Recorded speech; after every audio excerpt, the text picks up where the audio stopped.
आज हम लोग फिर से तीसरे दिन एकत्र हुए और वास्तव में दिन वही होते हैं श्रेष्ठ जिनमें परमात्मा का स्मरण होता है, सदाचारी जीवन जिया जाता है, सत्कर्म किया जाता है, परोपकार किया जाता है, आत्मदर्शन किया जाता है। और आत्मदर्शन करते करते बड़भागी लोग कभी ध्यान कर्षण करते करते समाधि में जब चले जाते हैं। कौन किस स्थिति में है इसको बताना बहुत कठिन है। विज्ञान को मैं बहुत धन्यवाद देता हूं कि उसने कोई ऐसा मीटर नहीं बनाया जिससे हम पड़ोसी के दिल को नाप सकें, या अच्छे प्रवक्ता सन्यासी को नाप सकें, या लंबी चौड़ी बात करने वाले किसी राजनेता को नाप सकें। विज्ञान ने बहुत अच्छा किया। यदि ऐसा हो जाता तो बड़ी कठिनाई होती।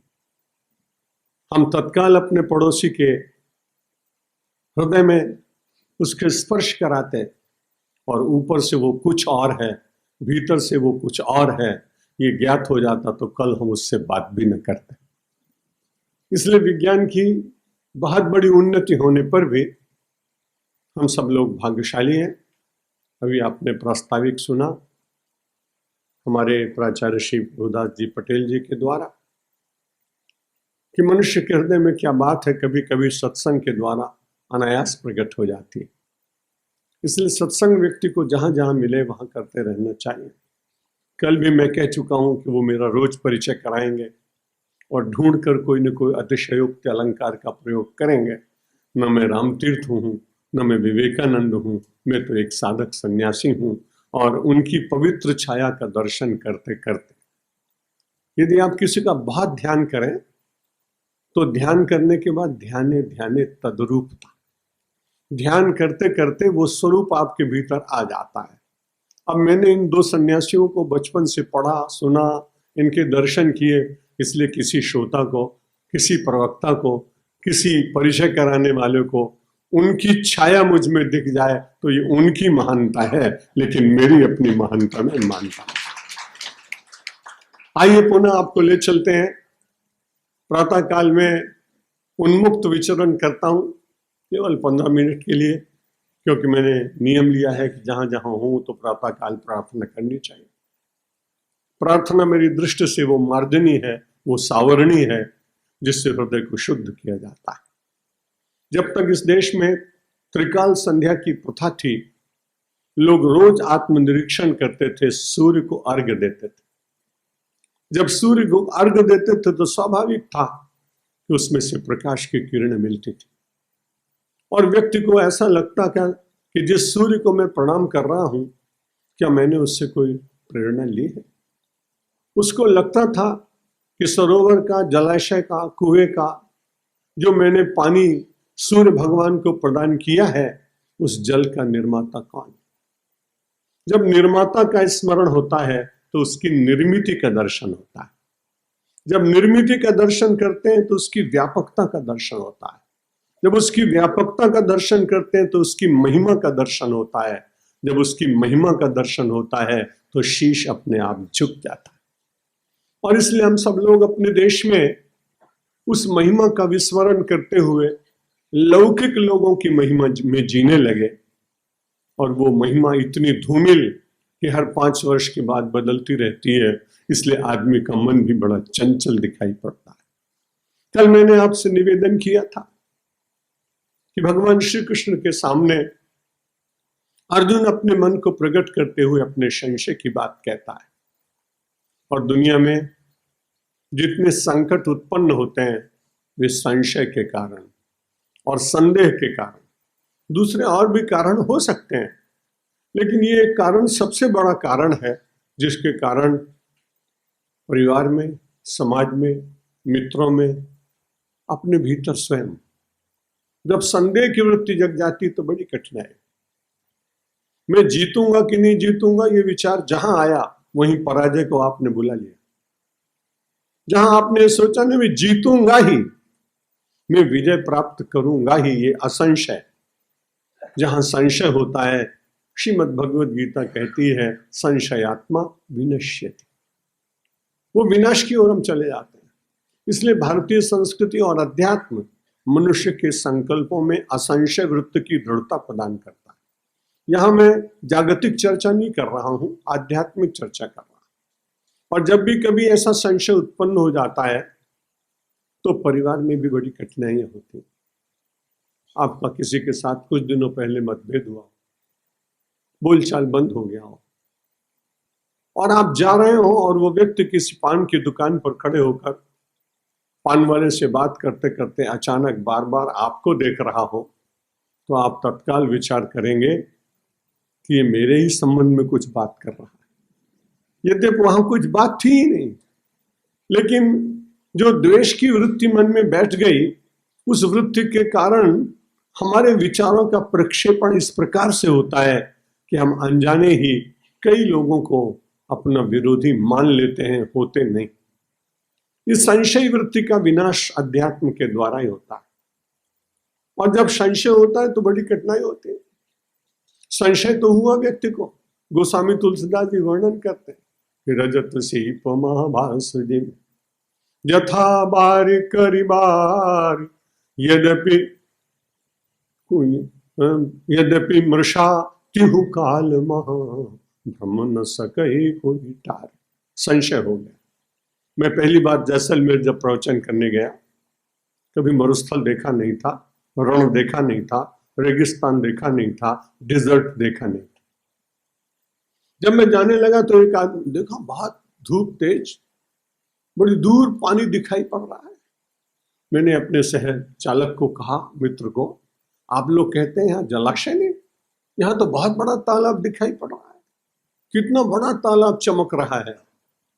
वो हंसा, उसने कहा पहली बार मरुस्थल में आए हैं। हाँ, उसने कहा यही तो कठिनाई है, रजत सीप महा भास जिम। जैसे पड़ी हुई सीपी पड़ी हो और उसके भीतर आपको कल्पना होने लगे कि इसमें चांदी है, यथा भानु कर बार। और जैसे सूर्य की किरणें पड़ने के कारण वो बहुत बड़े रेगिस्तान में आपको जलाशय दिखाई पड़ रहे हैं। संशय तो है, सत्य कहाँ है? यद्यपि मृषा, ये दोनों ही बातें बिल्कुल झूठी हैं, लेकिन भ्रम न सके को उतारे। इस भ्रम को तब तक नहीं मिटा सकते जब तक सत्य को निकट से देखने का प्रयत्न न करें। सायंकाल गया, किसान खेती से लौट के आया था, थका थका था। दरवाजे पे पहुंचा, बड़ी जोर से चिल्लाया, सांप सांप। अंधेरा था, उस समय बिजली नहीं थी गांव में। लोग दौड़े, माचिस लाए, मोमबत्ती जलाई, दीपक लाए, डंडा ले आए, मारने के लिए सांप की तैयारी हो गई। इतने में जब प्रकाश हुआ तब एक आदमी ने कहा, ये तो दोरड़ी है, दोरड़ी, सांप कहाँ है? रज्जो यथा हेर भ्रम, जैसे रज्जु में आही का भ्रम हो गया, रज्जु में आही का संशय हो गया, वैसे जीव को भी ये बड़ा संशय हो गया कि मैं बहुत छोटा हूं, मैं परिच्छिन्न हूं, मैं सीमित हूं, मुझ में कोई शक्ति नहीं है। लेकिन जब आप अध्यात्म का अनुसरण करने लगते हैं तो आपका ये भ्रम मिट जाता है और आप में से दो भाव प्रकट होते हैं। यदि आप भक्त हो तो आपके भीतर से शब्द निकलता है, दासो हम, मैं परमात्मा का दास हूं, मैं सेवक हूं। मेरे भीतर दोष कैसे रह सकते हैं, मैं इनको समाप्त करूंगा। और यदि आप वेदांती हो तब तो बहुत ही आनंद, फिर तो आपको कुछ करना ही नहीं है, फिर तो आप कहेंगे सोहम सोहम सोहम शिवोहम। अब आपकी वेदांत निष्ठा है या आपकी भक्ति निष्ठा है, आप जाने। इन दोनों निष्ठाओं में निश्चित रूप से एक ही फल की प्राप्ति होती है। मार्ग अलग अलग होते हैं लेकिन जाकर के एक स्थान पर मिल जाते हैं। ज्ञान का मार्ग बहुत कठिन मार्ग है, उसमें निराकार की साधना होती है, लेकिन धीरे धीरे अभ्यास करते करते व्यक्ति उस व्यापक ब्रह्म को अपने अंदर ही खोजने लगता है। कल भगवान श्री कृष्ण ने कहा था कि अर्जुन, मैं तुमको बहुत अच्छी बात बताता हूं, मय्या सक्त मना पार्थो योगन युजन मदाश्रया असंशयम समग्रम माम यथा ज्ञाससि तच्छरणो। भगवान ने कहा सुनो, अर्जुन को बड़ा अटपटा लगा। गीता सुनने के लिए तो मैं खड़ा हूं इनके पास, और ये फिर कह रहे हैं तच्छृणु, उसको तुम सुनो। कई बार ऐसा ही होता है, शरीर खड़ा रहता है, कान सुनते नहीं। कई बार 2 बार कहना पड़ता है परिवार में भी कि आपने सुना नहीं, मैं 2-3 बार आपको कहा। मारो ध्यान कहीं जुदी जगह हाथों, मैंने खबर नहीं था, मैं आप बोलते ना, यदि आपका ध्यान कहीं दूसरी जगह हो तो आप सुनते हुए भी नहीं सुनते हैं। ऐसा गोस्वामी तुलसीदास जी के साथ हुआ। बड़ी छोटी सी आयत, अभुक्त मूल नक्षत्र में जन्म हुआ। माता पिता ने ज्योतिषी के कहने के अनुसार कि यदि बालक घर में रहेगा तो तुम दोनों चले जाओ। पुत्र का रक्षण करना चाहिए था, पर जीवन में जब अस्तित्व का संकट आता है तो व्यक्ति अपनी चिंता अधिक करता है, दूसरे की चिंता करता नहीं। व्यवहार में आपने कई बार देखा होगा, पुत्रस्य कामाय पुत्रम प्रियम भवति, आत्मनस्तु कामाय पुत्रम भवति। पुत्र के लिए पुत्र परा नहीं है। वित्तस्य कामाय वित्तम प्रियम न भवति, आत्मनस्तु कामाय वित्तम प्रियम भवति। उपनिषद कह रहे हैं कि पुत्र के लिए पुत्र प्यारा नहीं है। आपको उसके भीतर से कोई ममता के कारण कोई एक रस की प्राप्ति हो रही है, इसलिए आपको बड़ा अच्छा लग रहा है। लेकिन यदि वो रस की धारा टूट जाए, मैंने एक ऐसे बड़े व्यक्ति को देखा, खूब पढ़ा लिखा आदमी, लंदन में उसने अपने पुत्र को पढ़ाया था। 12 वर्ष तक वो गया नहीं, पुत्र पर विश्वास करता था। जब वो गया तो उसको पता लगा कि उसने एक आंग्ल महिला के साथ बिना पूछे विवाह कर लिया। जब ये ज्ञात हो गया तो भी थोड़ा थोड़ा वो रस सूखने लगा। लेकिन तब तो बड़ी कठिनाई हुई कि जब रात को उठे, सवेरे उठकर स्तोत्र बोलने की आदत थी। उस इंग्लिश महिला ने अपने पति को कहा, your father is murmuring something early in the morning, he disturbs my sleep. अब वो अपने बेटा कैसे कहे कि आप यहां आए हैं लेकिन बड़ा कठिन है। उसने धीरे से कहा कि सारी जिंदगी तो काम करते रहे हैं, आप देर से उठे तो क्या तकलीफ। उसने सोचा बेटा कितना दयालु है, मेरी थकावट का इसको कितना ध्यान आ रहा है, इसलिए उन्होंने कोशिश की कि चलो दूसरे दिन 7 बजे उठे। लेकिन रोज का अभ्यास था तो उन्होंने कहा I am not used to, मैं जल्दी उठने की मुझे आदत है, मैं देर से उठ नहीं पाऊंगा। फिर उसने धीरे से वो बात सुन ली। सुनने के बाद छोड़ गए घर। बाद में हमारे आश्रम में आए थे, बैरिस्टर थे। बाद में राजकोट को ब्राह्मण समाज को पूरा पैसा उन्होंने दान कर दिया। बड़े विद्वान आदमी थे, भट्ट जी उनका नाम था, मैं भूल गया। जब मुझे मिले, आश्रम में आए, मैंने कहा आप तो लंदन गए थे और कह रहे थे 6 महीने रहूंगा, आप तो 20 दिन में लौट आए, कैसे हैं आपके पुत्र? बोले और सब बात करना, लेकिन पुत्र के संबंध में चर्चा मत करना। न पुत्रस्य कामाय पुत्रम प्रियम भवति, आत्मनस्तु कामाय पुत्रम प्रियम भवति। उपनिषद ने कहा जब तक उसमें से कहीं थोड़े से रस की धारा, आपको मानी हुई रस की धारा मिल रही है, तब तक वो प्रिय लगता है। और जिस दिन आपके स्वप्न टूट जाते हैं, उस दिन आपको उसके भीतर कुछ भी अच्छा नहीं लगता। इसलिए भगवान श्री कृष्ण कह रहे हैं कि तुम यदि अपना संशय मिटाना चाहते हो तो तुम सुनो। गोस्वामी तुलसीदास जी महाराज बाल्यावस्था में नरहरि दास महाराज ले गए, बड़ा प्यार करते थे, बड़ा प्यारा बच्चा था। जब जन्म हुआ तभी मुंह से राम निकला था, इसलिए उनका नाम था राम बोला। और जब उन्होंने अपने सोचा इतना छोटा सा प्यारा बालक मैं इसे उठा के लाया हूं, तो अपने पास ही अपने आसन पर ही प्यार देते, उसको वात्सल्य देते और अपने बेटे की तरह से अपने हृदय से लगाकर और उसे बहुत अच्छी संभालते। लेकिन रोज दिन भर भगवान की कथा करने की आदत थी, इसलिए गोस्वामी तुलसीदास जी को वो राम की कथा सुनाते। थोड़ी देर तक बच्चे की आदत होती है, दादी माँ कथा सुनाती है, वार्ता, बच्चा सुनता है, 3, 4, 5 मिनट तक हूं हूं करता है। दादी सोचती है सुन रहा है, वो सोते सोते भी हूं करता ही जाता है। जब सवेरे उठ के पूछती है दादी कि तुमको मैंने एक वार्ता सुनाई थी, तो जितनी उसने सुनी उतनी तो कहता है। उसके बाद दादी कहती मैं तो 5 मिनट तक और कहती रही और तू हूं करता रहा। बोला हूं तो सबकॉन्शियस से निकल रहा था, मैं सुन नहीं रहा, अवचेतन में से प्रकट हो रहा था। गोस्वामी तुलसीदास जी महाराज कहते मेरे गुरु बड़े दयालु थे। मैंने गुरु सन सुनी कथा जो सूकर खेत, समुझ पर ही नहीं बालपन, तब आती रहे हूं अचेत। मेरे गुरु ने तो बड़ी कृपा करके मुझे भगवान की कथा सुनाई, लेकिन मेरी बड़ी कठिनाई थी, तब आते रहे हूं अचेत। मैं सावधान नहीं था, चैतन्य नहीं था, जागृत अवस्था में नहीं था। यहां भगवान श्री कृष्ण अर्जुन को कह रहे हैं श्रवण, सुनने के लिए तो खड़ा ही है। पूरी गीता सुनाई जा रही है, 6 अध्याय पहले सुन चुका है। फिर भगवान ये कहते हैं कि तुम सुनो, और क्यों सुनो? असंशयम, यदि तुम ठीक से सुनोगे तो मैं तुम्हें समग्र ज्ञान दूंगा। संसार में हम लोगों को जितने ज्ञान है वे सब खंडित ज्ञान, छोटे छोटे ज्ञान।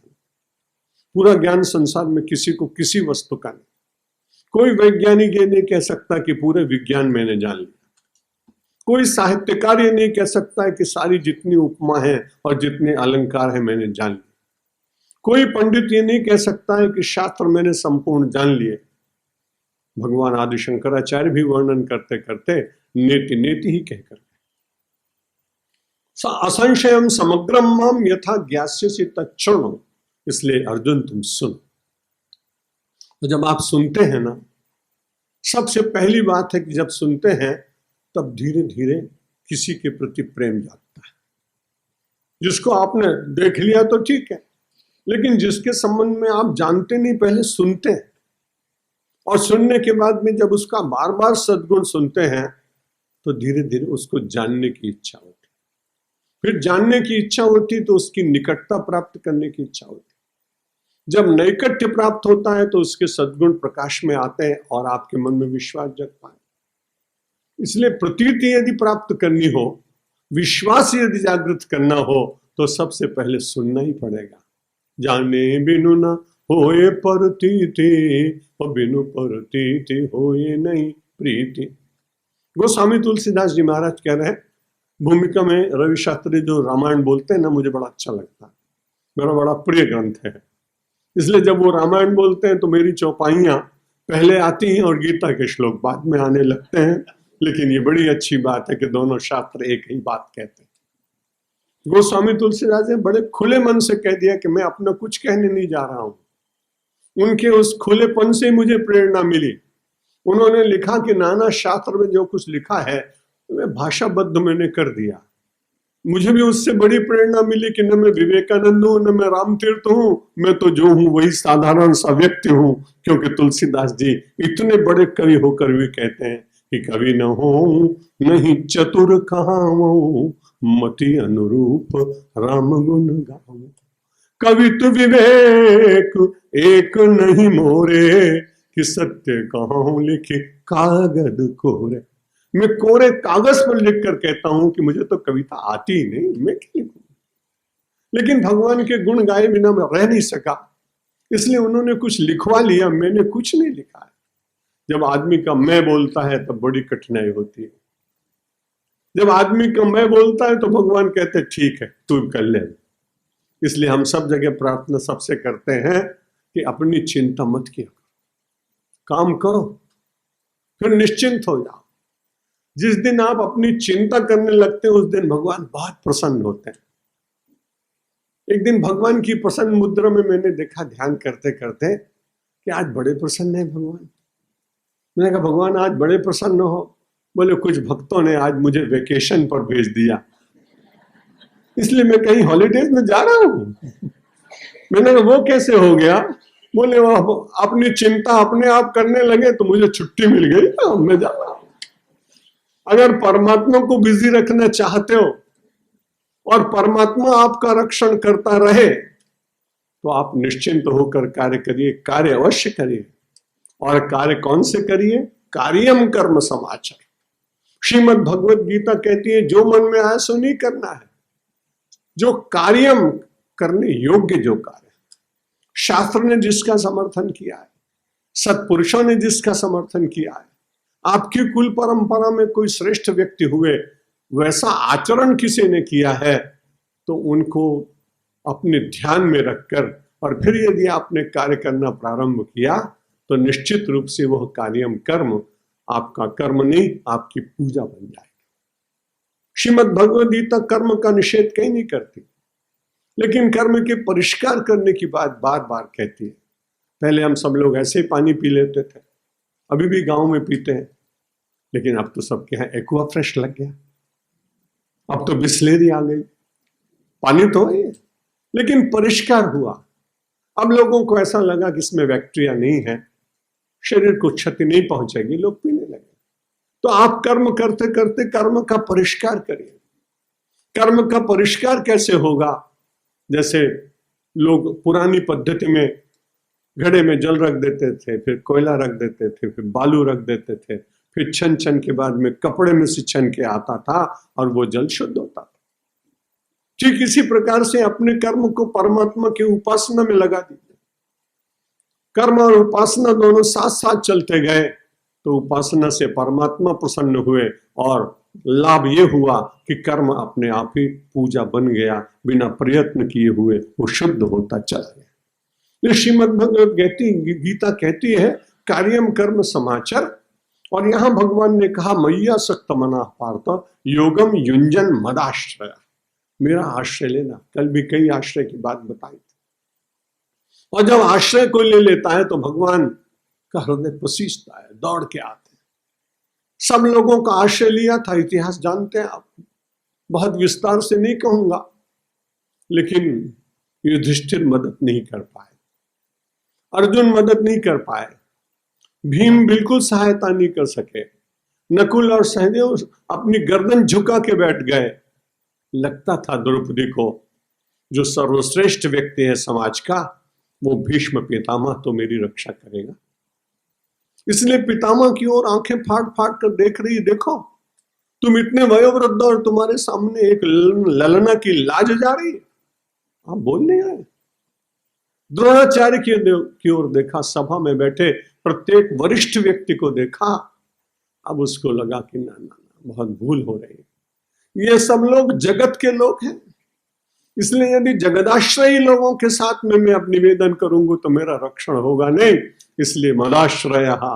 उसको याद आ गई, अब मुझे अपने उन्हीं का आश्रय लेना चाहिए जिन्होंने सदा मेरी रक्षा की। और पुकारा। पूर्व प्रवचन में कई श्रोता मेरी बात सुन चुके होंगे, मैं फिर से उसको दोहरा रहा। तुरंत उसने कहा, हे द्वारिका वासिनी त्राहिमाम रक्षमाम पाहिमाम। भगवान ने कहा, कौन पुकार रहा है? जल्दी से, कई बार आप मोबाइल में सुनते हैं तो तुरंत समझ में आ जा रहा है, बाद में कहते हैं तुम्हारी बोली समझ, तुम्हें कौन बोलो छो, आप पहचानते नहीं। भाई मौसम के कारण आवाज में कुछ अंतर आ रहा है, आपका रोज क्या अनुभव है? श्री कृष्ण भगवान सोचने लगे, त्राहिमाम पाहिमाम रक्षमाम, ये कौन कह रहा है? लेकिन उन्होंने पूछना नहीं पड़ा कि कौन बोल रहे हो। बोला, पांचाली तू बुला रही है, मैं आता हूं। और उसने कहा, हे द्वारिका वासिन पाहिमाम। भगवान पहुंचे। जहां बहुत अंतरंगता होती है वहां गुस्सा भी आती है, लेकिन उस गुस्से के पीछे अपनी कोई वेदना होती, उस क्रोध के पीछे कहीं किसी प्रकार का प्रतिशोध नहीं होता है, क्रोध की अग्नि नहीं होती है, क्रोध की ज्वाला नहीं होती है, क्रोध का दाह नहीं होता है, प्रेम का आग्रह होता है। इसलिए कभी शब्द उग्र होते हैं। भगवान श्री कृष्ण आ गए। द्रौपदी ने कहा, एक क्षण का ही तो अंतर पड़ा, यदि आप ना आते तो आज तो मैं निर्वसना हो जाती, पर आप इतनी विलंब से, मैं कितनी देर से पुकार रही हूं। भगवान ने कहा, द्रौपदी जरा शांत हो। भगवान का ये बड़ा स्वभाव है कि जब आदमी कोई जोर से बोले तो उसे शांत पहले करते हैं। शांत हुई द्रौपदी। उसने कहा, मैं बताऊं, अब तो तुझे चिंता करनी नहीं चाहिए, किसी की सामर्थ्य नहीं कि जो तुझे निर्वसना बना सके। लेकिन ये एक बात बता, तूने मुझे किस संबोधन से पुकारा था? उसने कहा, मैंने आपको कहा, हे द्वारिकावासिन रक्ष माम। भगवान ने कहा, तूने द्वारिकावासिन होकर ये शब्द क्यों कहा? अरे सुपरसोनिक से भी ज्यादा तेज चाल से तो आया मैं, लेकिन तूने द्वारिकावासिन कहकर क्यों पुकारा? पगली, अगर तू अंतर्यामिन कहकर पुकारती तो मैं तेरे हृदय से प्रकट हो जाता। अब आप बताइए कि बुलाने वाली की गलती है कि आने वाले की गलती है? आने वाले की भूल नहीं है, बुलाने वाले की भूल है। भगवान श्री कृष्ण कह रहे हैं, मैया आसक्त मना पार्थ, इसलिए अपने मन को मेरे साथ पूरी साथ आसक्त कर। संसार में जिसके साथ आसक्ति हो जाती छूटती नहीं, बड़ी कठिनाई है, वो व्यसन बन जाता। कई बार मेरे साथ एक बार रामचरितमानस सम्मेलन में एक बड़े अच्छे पंडित थे, उन दिनों में शंकराचार्य पद पर था, इसलिए मेरा छड़ीदार मेरे साथ चलता था। बहुत समझाने पर भी उसने जर्दा खाना छोड़ा नहीं था, तो मेरे साथ में पीछे खड़े होकर चांदी की छड़ी लेकर खड़ा होता था। परंपरा है। एक पंडित जी ने देखा कि स्वामी जी महाराज तो प्रवचन कर रहे हैं, लेकिन इनका जो छड़ीदार है उसके होठों पर से उनको अंदाजा लगा दिया, ये जर्दा जरूर खाता होगा, पहचानते हैं व्यसनी लोग। उसने धीरे से इशारा किया, वो 2 मिनट के लिए चला गया। जाने के बाद उसने कहा, तुम्हारे पास चूना और तमाकू है क्या? बोले है। बोले, आप तो इतना अच्छा रामचरितमानस का प्रवचन करते हैं। बोलते, तमाकू के साथ आसक्ति हो गई। जिसके साथ आसक्ति होती है उसको छोड़ नहीं सकते। वो आया, मैंने बाद में प्रवचन के बाद कहा, भाई आप कहीं बीच में चले गए थे? बोले, मैं तो बिल्कुल ड्यूटी पर था, लेकिन एक विद्वान पुरुष ने जो आपकी पंक्ति में बैठे थे इशारा किया, मैंने सोचा उनका अपमान नहीं करना चाहिए, तो मैंने कहा सत्संग करने गए थे? बोले, सत्संग करने नहीं गए थे, व्यसन पूर्ति करने के लिए गए। भगवान श्री कृष्ण कह रहे हैं, इसलिए संसार में रहो तो भाई जरूर, लेकिन इतना ही करना कि संसार में आसक्त मत। यदि आसक्त हुए तो बड़ी कठिनाई होगी। अगर नाव की आसक्ति पानी के साथ हो जाए तो आप विचार करिए कि पानी नाव के भीतर भर जाएगा, और जब पानी नाव के भीतर भर जाएगा तब नाव का क्या होगा? नावड़ी डूबेगी कि नहीं? स्वामी विवेकानंद की बात अभी प्राचार्य प्रभुदास जी पटेल ने की। स्वामी विवेकानंद कहते हैं, इस तरह से रहो निरासक्त। अपने अमेरिकन एस्पायरेंट्स को उन्होंने कहा कैसे रहना चाहिए निरासक्त में। तुम्हें एक छोटा सा उदाहरण देता हूं। भगवान श्री कृष्ण की बात को उन्होंने पश्चिमी संस्कृति में, पश्चिमी भाषा में साधारण लोगों को समझा के कहा, ए बोट में stay in the water, but water should not stay in the boat. An aspirant may stay in the world, but world should not stay in the heart of an aspirant. ये अनासक्ति। नौका को पानी में रहना चाहिए, पर पानी को नौका के अंदर नहीं रहना चाहिए। संसार में व्यक्ति को रहना चाहिए, पर संसार को व्यक्ति के हृदय में स्थान नहीं मिलना चाहिए। इसलिए भगवान ने 7वें अध्याय के प्रारंभ में अर्जुन को कहा, मैया आसक्त मना पार्थ, अपने मन को मेरे साथ जोड़ दो। जब कोई किसी के साथ जुड़ जाता है तो उसके साथ उसका दायित्व भी बढ़ जाता है। आप तो गृहस्थ लोग हैं ना, अब आजकल होता है ऐसा कि नहीं होता मालूम नहीं क्यों, बहुत जल्दी जल्दी में लोगों के विवाह होते हैं, लेकिन पहले तो लोग गांठ जोड़ते थे, और गांठ जोड़ने के बाद जब ग्रंथि जुड़ गई तो एक दूसरे का दायित्व एक दूसरे के ऊपर आ जाता था, सुख दुख के साथी बन जाते थे। भगवान ने कहा, तुम्हारा सांसारिक विवाह हुआ होगा, लेकिन तुम तो हमें कहते हो ना विश्वपति। परमात्मा को क्या कहते हैं हम लोग? विश्वपति। तो भगवान ने कहा कि देख, तू मुझे पति मान ले, मेरे साथ गांठ जोड़ दे। भगवान ने कहा, मैया आसक्त मना पार्थ, अर्जुन तुम मुझ में आसक्त हो जाओ, और जब तुम मुझ में आसक्त हो जाओगे तो मेरा दायित्व बढ़ जाएगा। मैं तुम्हें निश्चित रूप से तुम्हारा रक्षण करने का प्रयत्न करूंगा। मैया आसक्त मना पार्थ योगम युंजन, और कार्य करना संसार का मत बंद करना। योगम युंजन, मुझसे साथ जोड़ देना अपने को। योग का अर्थ होता जोड़। अब जुड़ेंगे कैसे? तो मन में बार बार विचार करना पड़ेगा कि कार्य परमात्मा का है, मैं निमित्त हूं। We are all the instrument of lord's hand. हम सब परमात्मा के हाथ के उपकरण। केवल इतना सोचना ही तो है ना। धीरे धीरे अभ्यास करेंगे तो धीरे अभ्यास हो जाएगा। और जब आपको ऐसा लगेगा तब धीरे से अपने आप कर्म की शुद्धि हो। आपको जाने बिना भी कर्म की शुद्धि होगी। और यदि कुछ अघटित घट जाए तो आपको बहुत पीड़ा भी नहीं होगी। राजस्थान के भवानी मंडी नाम के स्थान पर एक बहुत बड़ी जिनिंग फैक्ट्री थी। वहां पर एक मुनीम और सेठ दोनों साथ साथ रहते थे। सेठ जी को कभी बड़ा नुकसान लगा। उन दिनों बही खाते हुआ करते थे लाल कपड़े के, उसमें हिसाब लिखा जाता था। सेठ जी बहुत उदास थे। मुनीम के मुख पर कोई चिंता नहीं थी। मैंने कहा, तुम्हारे सेठ को आज 20,000 का नुकसान हुआ, तुमको कुछ नहीं हुआ? उसने कहा, हमारा जो सेठ बनकर रहेगा उसको दुख होता है, जो मुनीम बनकर रहेगा उसको क्या दुख होने वाला। अगर संसार में सेठ बनकर काम करोगे तो दुखी होगे, और मुनीम बनकर काम करोगे कि मैं तो परमात्मा सेठ है, मैं तो मुनीम हूं। और इस प्रकार का विचार यदि मानव के जीवन में रहा तो कार्य तो होगा, लेकिन कार्य की निष्पत्ति में जो कुछ अनुकूल प्रतिकूल होने वाला है उससे आप बहुत प्रभावित नहीं। क्योंकि इस देश की संस्कृति की सबसे बड़ी जो बात है वो तो केवल एकमात्र है, समत्वम योग उच्चते, समता में जीवित रहना। और इस समत्व योग का जिसे स्थित प्रज्ञ दर्शन कहा गया है, महात्मा गांधी जी रोज पाठ करते हैं। जितने बड़े अच्छे पुरुष हैं वो स्थित प्रज्ञ दर्शन का पाठ करते हैं, और उसमें समत्व आता है। मैया सख मना पार्थ योगम युंजन मदाश्रया, इसलिए मदाश्रित हुआ। भगवान आ गए हैं। द्रौपदी से चर्चा हो रही है। अब दुशासन ने देखा कि देखें क्या करते हैं। चीर उसने खींचना शुरू किया, चीर खींचने शुरू किया। वस्त्र समाप्त तो नहीं हो रहा है। थक गया, निराश हो गया, दुखी हो गया।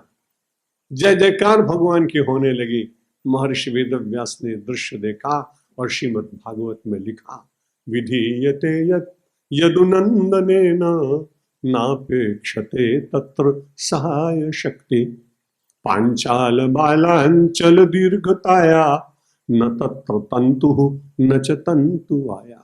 ये मदाश्रय एक शब्द का अर्थ है। द्रौपदी जब मदाश्रित हो गई, परमात्माश्रित हो गई, तो उसके बाद भगवान का काम शुरू हुआ। विधीयते यद यदुनंदनेन, जिसे स्वयं यदुनंदन करना चाहे, नापेक्षते तत्र सहाय शक्ति, उनको किसी की सहायता की जरूरत नहीं पड़ती। उनका कोई पर्सनल असिस्टेंट को बुलाना नहीं पड़ता है। उनको अपनी पर्सनल सिक्योरिटी नहीं रखनी पड़ती।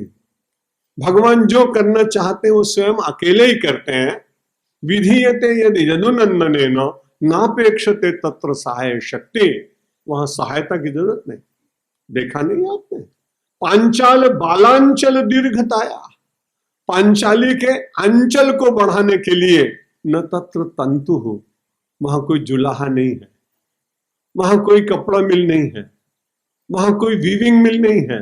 न तत्र तंतु न च तंतु आया, न कोई बुनकर है और न कोई धागा है।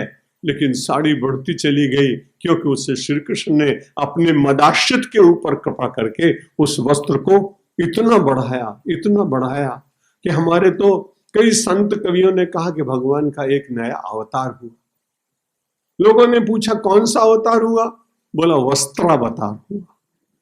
भगवान ने इतना रूप अपना बढ़ाया, सीमा हो गई। भगवान श्री कृष्ण कहते, मैया सक्त मना पार्थ योगम युंजन, अपने कर्म को धीरे धीरे मेरे साथ जोड़ दो। और यदि आपने कर्म को भगवान के साथ जोड़ा तो वो ये कर्म नहीं रहेगा, वो योग हो ही जाएगा। योगा कर्मसु कौशलम, कर्म को कुशलता पूर्वक जो लोग करते हैं उनका कर्म नहीं रहता, वो योग बन जाता है।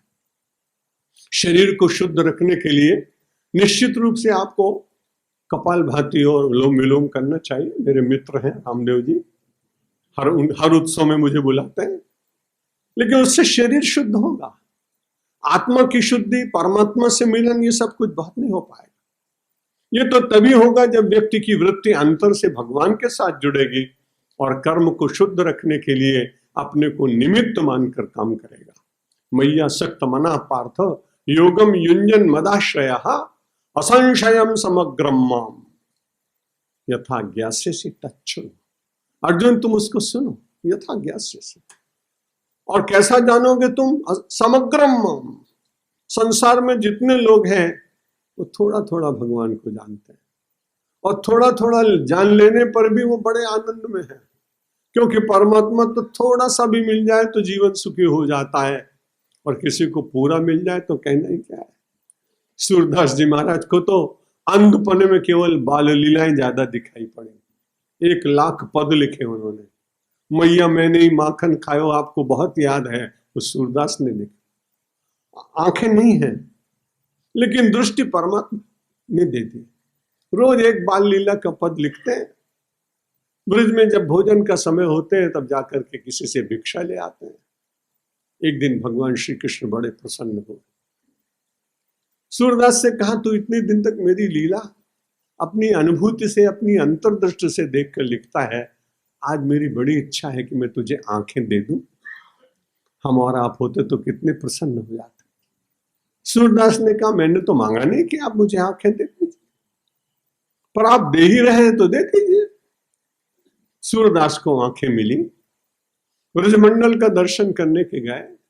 पहली बार पुरुष, स्त्री, बालक, प्रकृति, यमुना, मंदिर, गौएं, गोपाल सब देखे।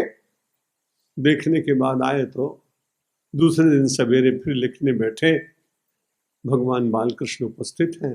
बोले, सूरदास कैसा लगा? बोला, महाराज ये आंखें अपनी वापस ले जाओ। क्यों, ऐसा क्यों कर रहे हो? उसने कहा, महाराज बावरिते अखियां जर जाए जो सांवरो छाड़ निहारती गोरो। श्याम सुंदर को देखने के बाद ये संसार दिखना अच्छा लगा नहीं, इसलिए मुझे तो अंधापन देता। अंग्रेजी में एक कवि मिल्टन कवि हुआ है, वो अंधा था, लेकिन वो कहता है कि मेरे तो जीवन ही बेकार हो गया। Dungeon, beggary, decrepitness, eclipse, total eclipse. वो कहता मेरे ऊपर तो सूर्य ग्रहण लग गया, मेरा तो सारा जीवन भिखारियों जैसा हो गया। मैं जब पश्चिम और पूर्व को देखता हूं तो मुझे लगता है कि वहां दृष्टिहीन व्यक्ति रोता है और यहाँ दृष्टिहीन व्यक्ति अपने जीवन के भाग्य की सराहना करता है कि मेरे भगवान को देखा, संसार को देखा। मय्या सक्त मना पार्थ योगम युंजन मदाश्रय असंशयम समग्रम माम। भगवान ने कहा, तुम निश्चित रूप से समग्र मुझको देख सकोगे। आप निश्चित मानिए कि परमात्मा का समग्र दर्शन साधारण जीव नहीं कर सकता, और साधारण जीव यदि करे तो वो जीवित नहीं रह सकता। इसलिए भगवान बहुत बड़े कोई पात्र को ही अपना दर्शन देते हैं। रामकृष्ण देव से एक दिन नरेंद्र विवेकानंद ने कहा कि महाराज इतनी सेवा कर ली, अब मुझे भगवान का समग्र दर्शन करा। रामकृष्ण ने कहा, देखो मैं तो संसार से चला जाऊंगा, लेकिन जगत में बहुत सारा कार्य करने को अभी शेष है। इसलिए नरेंद्र, निश्चित रूप से यदि समग्र दर्शन हुआ तो तुम्हारा शरीर पात हो जाएगा, और जो तुम्हें भारत की सेवा करनी है तुम नहीं कर पाओगे। इसलिए परमात्मा से प्रार्थना मत करना कि मुझे समग्र दर्शन कराओ। जितना दर्शन वो देंगे उतने से ही तुम्हारा कल्याण है, उसी से तुम कृतार्थ हो जाओगे। और छोटी सी आयु में अंतिम केवल 3 दिनों में उनको समग्र दर्शन हुआ। जब उन्होंने अपने सब सन्यासियों को बुलाकर कहा कि अब मेरा जगत में कार्य समाप्त, अब मैं आपसे किसी से मिलूंगा नहीं। दक्षिणेश्वर में मिले, प्रातः काल छोटे छोटे पक्षियों को अन्न के दाने डालते और दिन भर गंगा जी की लहरों का दर्शन करते, किसी से बात नहीं की। और जब भी कभी कोई जाता तो उनके नेत्रों से अश्रु बहते, आंखें बंद होती, कभी समाधि की अवस्था में होते, और दूसरे दिन उनके शरीर का पात हो गया। इसलिए इतना समर्थ व्यक्ति भी समग्र दर्शन नहीं कर सकता। और समग्र दर्शन यदि कराया उन्होंने तो 2 को दिखाया। एक कौशल्या जी को समग्र दर्शन कराया मुख में, और फिर उसके बाद बोला नहीं नहीं आप बिल्कुल बंद करो। और बड़ी विचित्र बात है, भगवान ने बड़े आनंद के साथ बाल्य जीवन प्रारंभ किया है और बड़े आनंद में है, लेकिन संसार में जब जीव बनकर कोई आता है तो बड़ी कठिनाई। भगवान सच्चिदानंद है बड़े आनंद में। और फिर वो कहती है कि ऐसा करो, तुम रो ले भाई। भगवान हंसते और हंसाते हैं, और मैया कह रही कि दुनिया के लोग कह रहे हैं कि इनका लड़का तो रोया ही नहीं जन्म हुआ तो, इसलिए तुम कम से कम रो तो सही। भगवान को रुलाने का काम जीव करता है और जीव को हंसाने का काम परमात्मा करता है। कैसी अद्भुत बात। माता पुनि बोली सोमति डोली तजौ तातिया रूपा की जय शिशु लीला परम अनुपा, यह सुख परम अनुपा। तो वहां मां कह रही है कि आप रो थोड़ा। भगवान बोले भक्तों का झंझट बड़ा विचित्र है, भक्तों के चक्कर में भगवान पड़े तो भगवान को भी रुलाने की चेष्टा करते लोग। लेकिन फिर भी कृपा करके भगवान राम अयोध्या जी के उस आंगन में जहां वो घूम रहे हैं, भोजन करते हुए चलते हैं, एक दिन माता जी को दर्शन कराया तो सारा संसार दिखाई पड़ा, समग्र विश्व। उन्होंने कहा कि नहीं, मुझे तुम्हारा यही स्वरूप अच्छा लगता है। और आपने कई बार सुना होगा कि यशोदा मैया ने तो कान पकड़ लिए, माटी खाता, दिखा तेरे मुंह में क्या है। पहले तो सोचा कि दिखाऊं कि ना दिखाऊं, तू रोज माटी खाए छे, तारो मोड़ू खोल। और कान पकड़ के जैसे ही भगवान श्री कृष्ण ने अपना मुख खोला, यशोदा मैया ने कहा मुख बंद कर ले, मैं देख नहीं पाऊंगी, इसमें तो ज्वालामुखी जल रहा है, इसमें तो सारा संसार दिखाई पड़ रहा है, इसमें तो पर्वत दिखाई पड़ रहे हैं, इसमें तो सारे संसार के जीव जंतु ऋषि महात्मा संत सब दिखाई पड़ रहे हैं। मैं तुम्हें देखकर किसी को देखना नहीं चाहती, इसलिए बंद करो अपना मुख। कन्हैया, मैं तो केवल जीवन में तुझे ही देखना चाहती हूं और इसी में जीवन की मेरी चरितार्थता। परमात्मा श्री कृष्ण यहां अर्जुन को कह रहे हैं कि यदि तू अपना मन समर्पित कर दे, मेरे साथ जोड़ दे केवल, और मैं कुछ चाहता नहीं हूं तुझसे। मैया सक्त मना पार्थ योगम युंजन, और जितने कर्म करते हो उनको धीरे धीरे मेरे साथ जोड़ते जाओ। आश्रय लेना हो तो जगत के बीच में रहो, लेकिन जगत का आश्रय मत।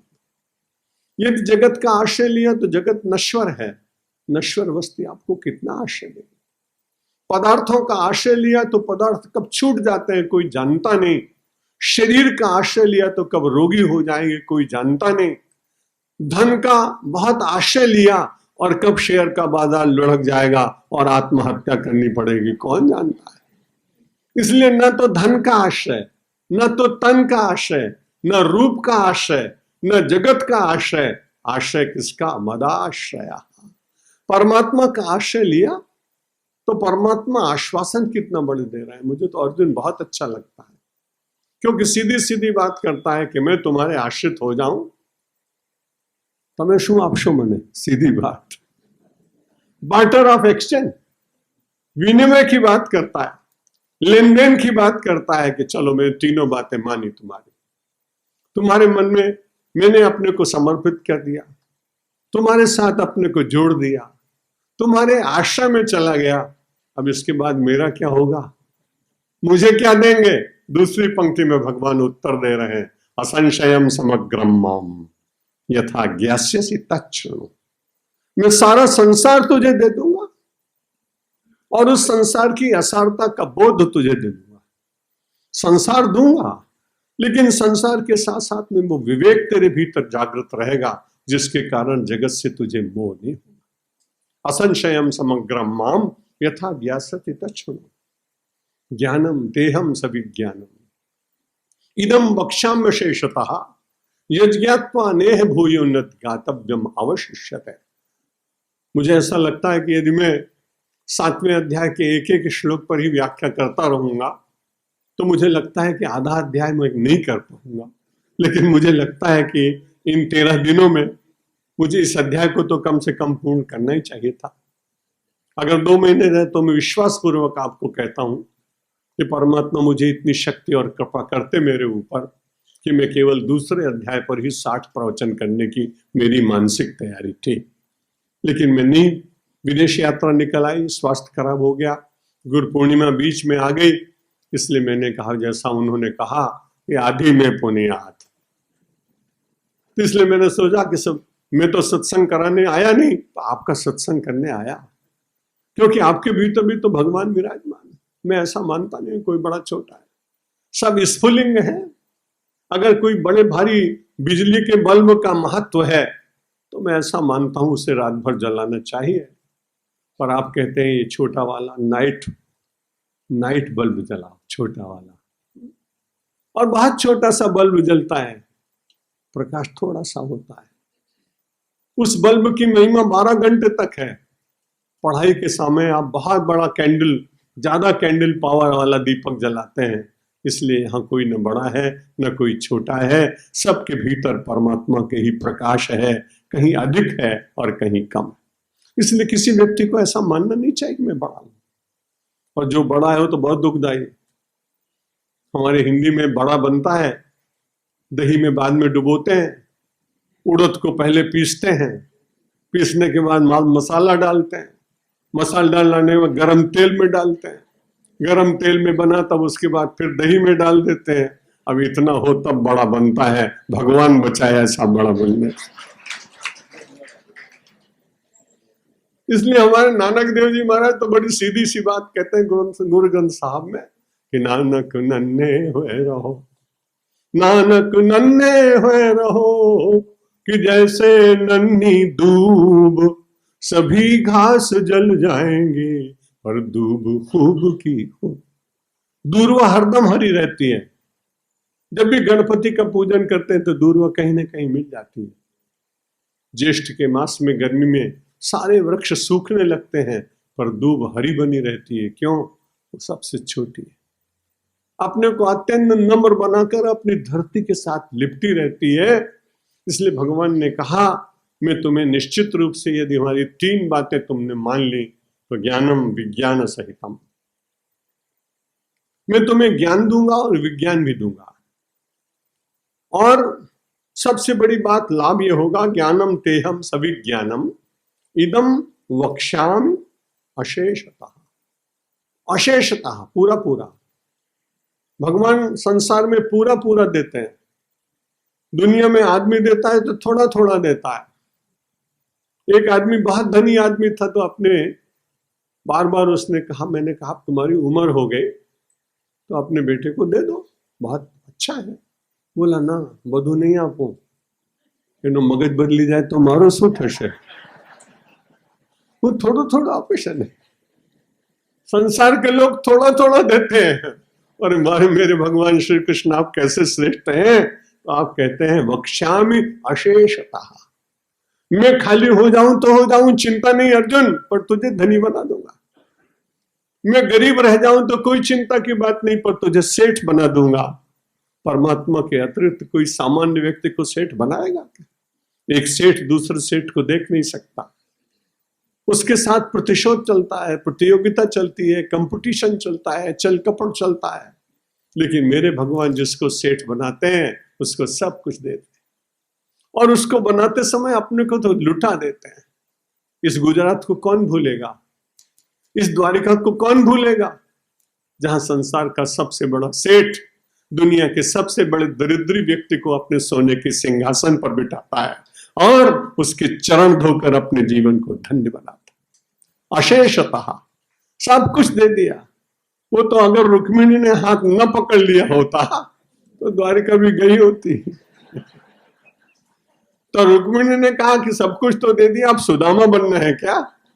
मारू शो थशे। मुझे छोटी थोड़ी बात गुजराती बोलने में अच्छा लगता है। तो भगवान ने, रुक्मिणी ने रोका, भगवान नहीं रुके। अर्जुन को भी भगवान यहां कह रहे हैं, ज्ञानम ते हम सभी ज्ञानम, मैं तुझे ज्ञान भी दूंगा और विज्ञान भी दूंगा। ज्ञान का अर्थ होता है जानना, विज्ञान का अर्थ होता है उसके भीतर जो रहस्य है उसको प्रकट करके और उसके भीतर की बात जानना। हम सब लोगों को मालूम है कि अग्नि में बड़ी शक्ति है, लेकिन इतना जान लेने मात्र से काम नहीं चलता है। भूख लगी हो और अग्नि का सारा ज्ञान आपने पढ़ा हो तो खाली जानने से नहीं होगा, चूल्हा जलाना पड़ेगा, उस पर पात्र रखना पड़ेगा, उसमें वस्तु डालनी पड़ेगी, उसमें से पकवान तैयार करना पड़ेगा। जब उसे ग्रहण करेंगे तब भूख मिटेगी। जानने मात्र से काम नहीं होता है, जानने के साथ प्रकट करने से, अनुभव से कुछ लाभ होता है। जानने वाले तो बहुत, कबीर को लोगों ने इतना पूज्य क्यों माना, नरसिंह मेहता के गीत हमने क्यों गाए, मीराबाई को हम लोग क्यों मानते हैं, जितने संत हुए उन सब की पूजा क्यों होती है? कि उस काल में भी बड़े बड़े विद्वान थे। और आज भी यूनिवर्सिटी का जो हेड ऑफ डिपार्टमेंट फिलॉसफी का है ना, उसको मुझसे ज्यादा जानकारी, पर आप उसका चरणोदक नहीं लेंगे, आप उसकी जय नहीं बोलेंगे। साधु और सन्यासी की इस देश में इसलिए पूछ हुई कि वो जानता तो था वो, पर परमात्मा की कृपा से उसको जानने के लिए, उस जाने हुए को जीवन में अनुभव करने के बाद उसने विज्ञान बनाने का उसको प्रयत्न किया। इसलिए हम लोग अध्यात्म को केवल ज्ञान नहीं मानते हैं, उसको मेटाफिजिक्स कहा जाता है, उसको विज्ञान कहा जाता है। तो भगवान कह रहे हैं अर्जुन, पहले तो मैं तुझे जानकारी दूंगा, और जब जानकारी खाली हो जाएगी तो उसके बाद जानने की और अधिक इच्छा होती है। ज्ञानम तेहम सविज्ञानम इदम वक्ष्यामि अशेषतः। इस ज्ञान को मैं कहूंगा तुम्हें। एक संस्कृत विद्वान ने वक्ष्याम अर्थ किया है कि ज्ञान को मैं लेके तुम्हें दूंगा, तुम्हें प्रयत्न नहीं करना पड़ेगा, मैं तुम्हें स्वयं ज्ञान करता हूं। मुझे ऐसा एक दृष्टांत मिलता है। भगवान आदि शंकराचार्य के काल में उनके 4 शिष्य थे। 3 खूब शास्त्रार्थ करते थे, खूब पढ़ते थे। एक केवल ऐसा था जो भगवान की केवल सेवा ही सेवा करता था। शंकराचार्य जी के वस्त्र लाना, कौपीन वस्त्र लाना, उत्तरी वस्त्र लाना, कमंडल रख देना, चुपचाप बैठे रहना, उनकी इंगित पर क्या आवश्यकता है इसकी पूर्ति करते। 12 वर्ष बीत गए। अब अलग अलग मठों का मठाधीश बनाना था, अधिकार देने थे। वो तीनों शिष्य जो महाराज की सेवा में था आदि शंकराचार्य के, बोले देखो हमको तो 3 पीठ मिल जाएंगे, तुम खाली सेवा ही में रह गए। व्यंग किया। भगवान आदि शंकराचार्य को ये बात ज्ञात हुई तो उन्होंने कहा तुम ऐसा करो, ये सामने कमल के फूल है तालाब में, जरा तोड़ कर लाओ, वहां से पूजा में चढ़ाना है। उन तीनों ने सोचा कि अभी तक तो सेवा की, अब तो गया पानी में जब उतरेगा, तालाब इतना गहरा है, अब बेचारों ने सूत्र से खबर नहीं। मन में जैसे ही विचार किया और जैसे ही चला तो आश्चर्य की बात यह हुई कि कमल तोड़ने जा ही रहा था वो कि उसके पैरों के पास में से कमल अपने आप प्रकट होने लगे और उनका नाम पद्म पादाचार्य पड़ गया। जब वो लौट के आए तो उसके बाद तीनों लोगों ने कहा अरे हमारे भीतर तो इतनी सिद्धि नहीं और इसको तो इतना सिद्धि मिल गई। अब उन्होंने कहा एक चौथा पीठ में तुम्हें दूंगा।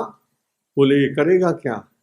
भगवान आदि शंकराचार्य ने अपना कमंडल उठाया, उसमें से थोड़ा सा जल उसको पिलाया। जितने शास्त्र वो तीनों 12 वर्ष में पढ़ चुके थे वो 10 मिनट में उसको सब ज्ञात हो गए। ज्ञानम तेयम सविज्ञानम। परमात्मा की कृपा हुई तो ज्ञान विज्ञान बन गया। ये भगवान आदि शंकराचार्य के काल की बात है। भगवान कृष्ण कहते हैं कि तू एक बार मैया सक्त हो जा, कर्म को मेरे साथ जोड़ दे, अपने अभिमान को छोड़ दे, तो मैं निश्चित रूप से और संशय की वृत्ति को समाप्त कर दे। यदि संशय रहेगा तो बड़ी कठिनाई है, पूरा विश्वास होना चाहिए। 2 व्यक्तियों में बड़ी दोस्ती थी, एक हिंदू था, एक मुसलमान था। साथ साथ रहते थे, लेकिन एक दिन पता नहीं क्या हुआ, मुसलमान ने कहा यार मेरे खुदा तो बहुत बलवान है। उसने कहा भैया मैं तो राम का उपासक हूं, मेरे राम जी बहुत बलवान है और मैंने तो ये प्रश्न उठाया नहीं, बिना मतलब की बात क्यों करता है? बोले नहीं, मेरे खुदा से ज्यादा कोई बलवान नहीं। उसने कहा तो भी परीक्षण कर लो। सामने एक झाड़ था, उसने कहा इस पेड़ पर से जो कूदे और जिसको चोट न लगे उसका भगवान बलवान। लेकिन पहले कौन कूदे? और राम पर उसको बड़ा विश्वास था। उसने कहा मैं कूदता हूं, और हनुमान जी का नाम लेके जो कूदा इतनी जोर से पवन चली कि नीचे शिला थी, अगर सीधे गिरता तो उसको चोट लगती, लेकिन हनुमान जी का स्मरण करके राम जी का नाम लेके कूदा तो पवन इतनी दूर चली, एक लॉन था, उस लॉन में जाके गिरा, चोट लगी नहीं, खड़ा हो गया। उसने कहा अब देख भाई तू कर ले। अब जब वो पेड़ के ऊपर चढ़ गया तो उसने कहा कि खुदा का तो कभी परीक्षण किया नहीं और राम की परीक्षा देख ली, तो ऐसा क्यों ना करे कि राम और खुदा को दोनों को बुला लेता है। तो उसने कहा राम खुदा की जय। अब बड़ी तकलीफ हुई, राम ने सोचा खुदा बचाएंगे, खुदा ने सोचा राम बचाएंगे और बेचारा नीचे गिरा तो एम्बुलेंस बुलानी पड़ी। यदि ये संशय मन में रह गया इसी कारण तो ये कठिनाई हुई ना। उसको अपने आराध्य पर पूरा निश्चय, और वो बड़े आनंद से दूसरे मुंह से कहता है। कई बार हमारा सचमुच विश्वास केवल मौखिक होता है। श्रीमद् भगवत गीता कहती है अपने मौखिक विश्वास को हृदयगत करिए, जीवनगत करिए। व्यवहार में जब कठिनाइयां आ जाएं तो जगदाश्रयी न होकर भगवदाश्रयी बनिए, आपको निश्चित रूप से लाभ होगा। ज्ञानम तेहम सविज्ञानम इदम वक्ष्यामि अशेषता। वो मैं तुमको विज्ञान दूंगा कि जिसके जान लेने के बाद में एक बड़ा लाभ है। अर्जुन बहुत बुद्धिमान, मैंने अभी आपको बताया, जब लाभ की बात होती तुरंत सजग हो जाता है। और भगवान जानते हैं कि इसकी वीकनेस है, क्योंकि बदले में कुछ इसे चाहिए। भले मैं इसको कितना भी कहूं कर्मण्यवाद बद्धिकारस्त है, मां फलेषु कदाचन, पर ये मानने वाला नहीं। हम भी कहां मानने वाले लोग, हम भी रोज यही पढ़ते हैं। लेकिन हमको भी लगता है कि प्रवचन में सफलता मिलनी चाहिए, आपको भी लगता है व्यापार में सफलता मिलनी चाहिए, लेकिन कहीं ना कहीं छोटा मोटा फल शेष रहता है जिसे हम पाना चाहते हैं। क्योंकि निश्चित रूप से कोई व्यक्ति प्रयोजन अनुद्देश्य मंदोपि न प्रवर्तते है। यदि प्रयोजन न हो तो कोई व्यक्ति कार्य करता नहीं। तो अर्जुन ने सोचा बड़ी अच्छी बात है, भगवान कह रहे हैं तुम्हें मैं ज्ञान भी दूंगा, तुम्हें विज्ञान भी दूंगा और समग्र ज्ञान दूंगा, लेकिन यह है कि संशय टूटना चाहिए। तुरंत अर्जुन ने मन में विचार किया बस यही तो एक मेरी कठिनाई है, जो बीच बीच में मेरे भीतर कहीं संशय जग जाता है। आज भगवान से उसने बहुत प्रार्थना की कि महाराज मेरे जीवन का संशय मिटना चाहिए। और संशय जो है वास्तव में मेरा और आपका किसी का भी अपने पुरुषार्थ से नहीं मिटता। ध्यान रखना, ये परमात्मा के अनुग्रह से होता। इसलिए भगवान से ही प्रार्थना करनी चाहिए कि मेरे मन में कभी भी शंका और संदेह न उत्पन्न हो। ऐसी निष्ठा परमात्मा आप मुझे प्रदान करें। यह गुण साधन ते नहीं होई, तुम्हारी ही कृपा पाव कोई कोई। ये पूर्ण निष्ठा मनुष्य के मन में तभी जगती है जब वो भगवान के ऊपर पूरा विश्वास रखता है, उन्हीं से प्रार्थना करता है। मुझ में बल नहीं है, नो सोदरो न जन को जननी न जाया, नैवात्मजो न च कुलम विपुलम बलम वा, संदृश्यते न किल कोपि सहायको में, तस्मात् त्वमेव शरणम मम दीन बंधो। हे दीन बंधु परमात्मा, नो सोदरो, न मेरा कोई भाई है, न मेरा कोई संसार में संबंधी है। नो सोदरो न जनको जननी न जाया, नैवात्मजो न च कुलम विपुलम बलम। न मेरे पास धन है, न मेरे पास विपुल बल है। संदृश्यते न किल कोपि सहायकों में, मुझे संसार में कोई भी सहायक दिखाई नहीं पड़ रहा है मेरे नाथ, अब दया करो मेरे ऊपर। तस्मात् त्वमेव शरणम मम दीन बंधो।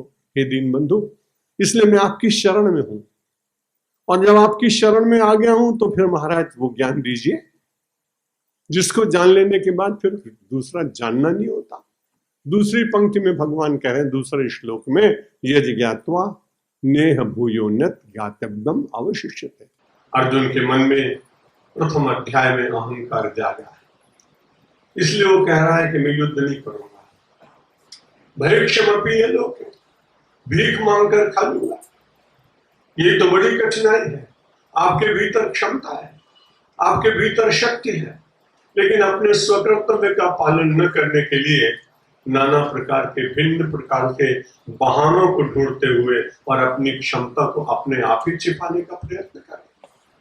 कितना शौर्यवान है, ब्रह्मास्त्र ले आया, इंद्रास्त्र ले आया, कितने अस्त्रों को प्राप्त किया, पाशुपतास्त्र ले आया, और वही एक व्यक्ति अपने कर्तव्य से च्युत होने के लिए धर्मशास्त्रों का आश्रय लेकर और अपने मन की बात जोड़ता है।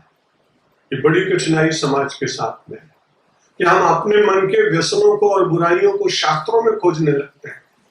प्रथम श्रेणी में मैं एक बार यात्रा कर रहा था, एक व्यक्ति धूम्रपान कर रहा था, मुझे कठिनाई है, मैंने उससे कहा कि भाई तुम बाहर जाओ या मैं बाहर चला जाता हूँ। सज्जन था, कॉरिडोर में चला गया, लौट के आया, बोला आपने निषेध किया तो मैं चला तो गया, लेकिन धूम्रपान करने की बात तो गीता में लिखी होगी। मैंने कहा भाई मैं तो इतनी बार गीता पढ़ा कर, बोले उसमें सिगरेट की बात नहीं है, उसमें हुक्का की बात। आज मैंने कोई हुक्का बार यहाँ सुना, पहली बार पढ़ा पेपर में, वो बात याद आ गई। व्यक्ति अपने व्यसन को शास्त्र में ढूंढ रहा है। मैंने कहा भाई कहाँ है? उसने कहा देखिए महाराज, बाकी तो गीता मुझे याद नहीं, वो श्लोक में आपको उद्धृत करता हूँ। और उसने कोट किया, पत्रम पुष्पम, पत्ते और फूल दोनों को मिला, पत्रम पुष्पम फलम, नारियल का फल तोयम, उसमें पानी डाल दीजिए, हुक्का बनते। पत्रम पुष्पम फलम तोयम, जो मैं भक्त्या प्रयच्छति, तो कहता प्रेम से लो, तदहम भक्ति प्रश्नामि अश्नामि प्रयतात्मा, मैं उसको बड़े प्रेम पूर्वक स्वीकार करता हूं। मैंने कहा भाई यदि व्यसनी व्यक्ति शास्त्रों से ढूंढने लगेंगे तो शास्त्र भी रोएंगे और तुमको तो रोना पड़ेगा ही पड़ेगा। वास्तव में जो वो तो श्लोक इसलिए है कि जो संपन्न व्यक्ति नहीं, जो भगवान की सोने से आराधना नहीं कर सकता, चांदी से आराधना नहीं कर सकता, हीरे जवाहरात से पूजा नहीं कर सकता, ऐसे वनवासी, ऐसे गिरिवासी, ऐसे आदिवासी अपनी पूजा में इतनी वस्तुएं कहां से लाएंगे? तो भगवान श्री कृष्ण ने कहा जो बिलो पॉवर्टी लाइन, जो गरीबी की रेखा से नीचे व्यक्ति है, वो भी गीता का बहुत बड़ा श्रोता और आराधक।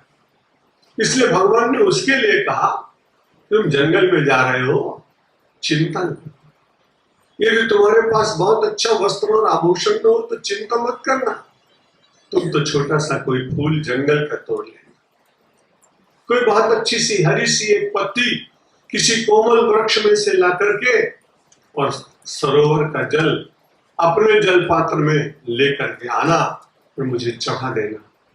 भगवान शंकर की आराधना हम सब इसी प्रकार करते हैं। उपदेश तो श्री कृष्ण का है, लेकिन आराधना आप देखें, मैं आदिवासी क्षेत्रों में शिवरात्रि पर गया और मैंने वहां लाइन में लगे हुए सैकड़ों आदिवासियों को देखा है कि वो अपनी तुम्बी में, जिसको दूधी आप कहते हैं, लौकी सूखी हुई, और उसमें पानी भरकर, बिल्व पत्र लेकर, आक के फूल लेकर, जंगल का बेर लेकर और आराधना करता है। मैंने सोचा देखो परंपरा कितनी बड़ी, श्रीमद् भगवद गीता ने कही और अपना रहा है ये जंगल का वनवासी, और भगवान उससे प्रसन्न हो।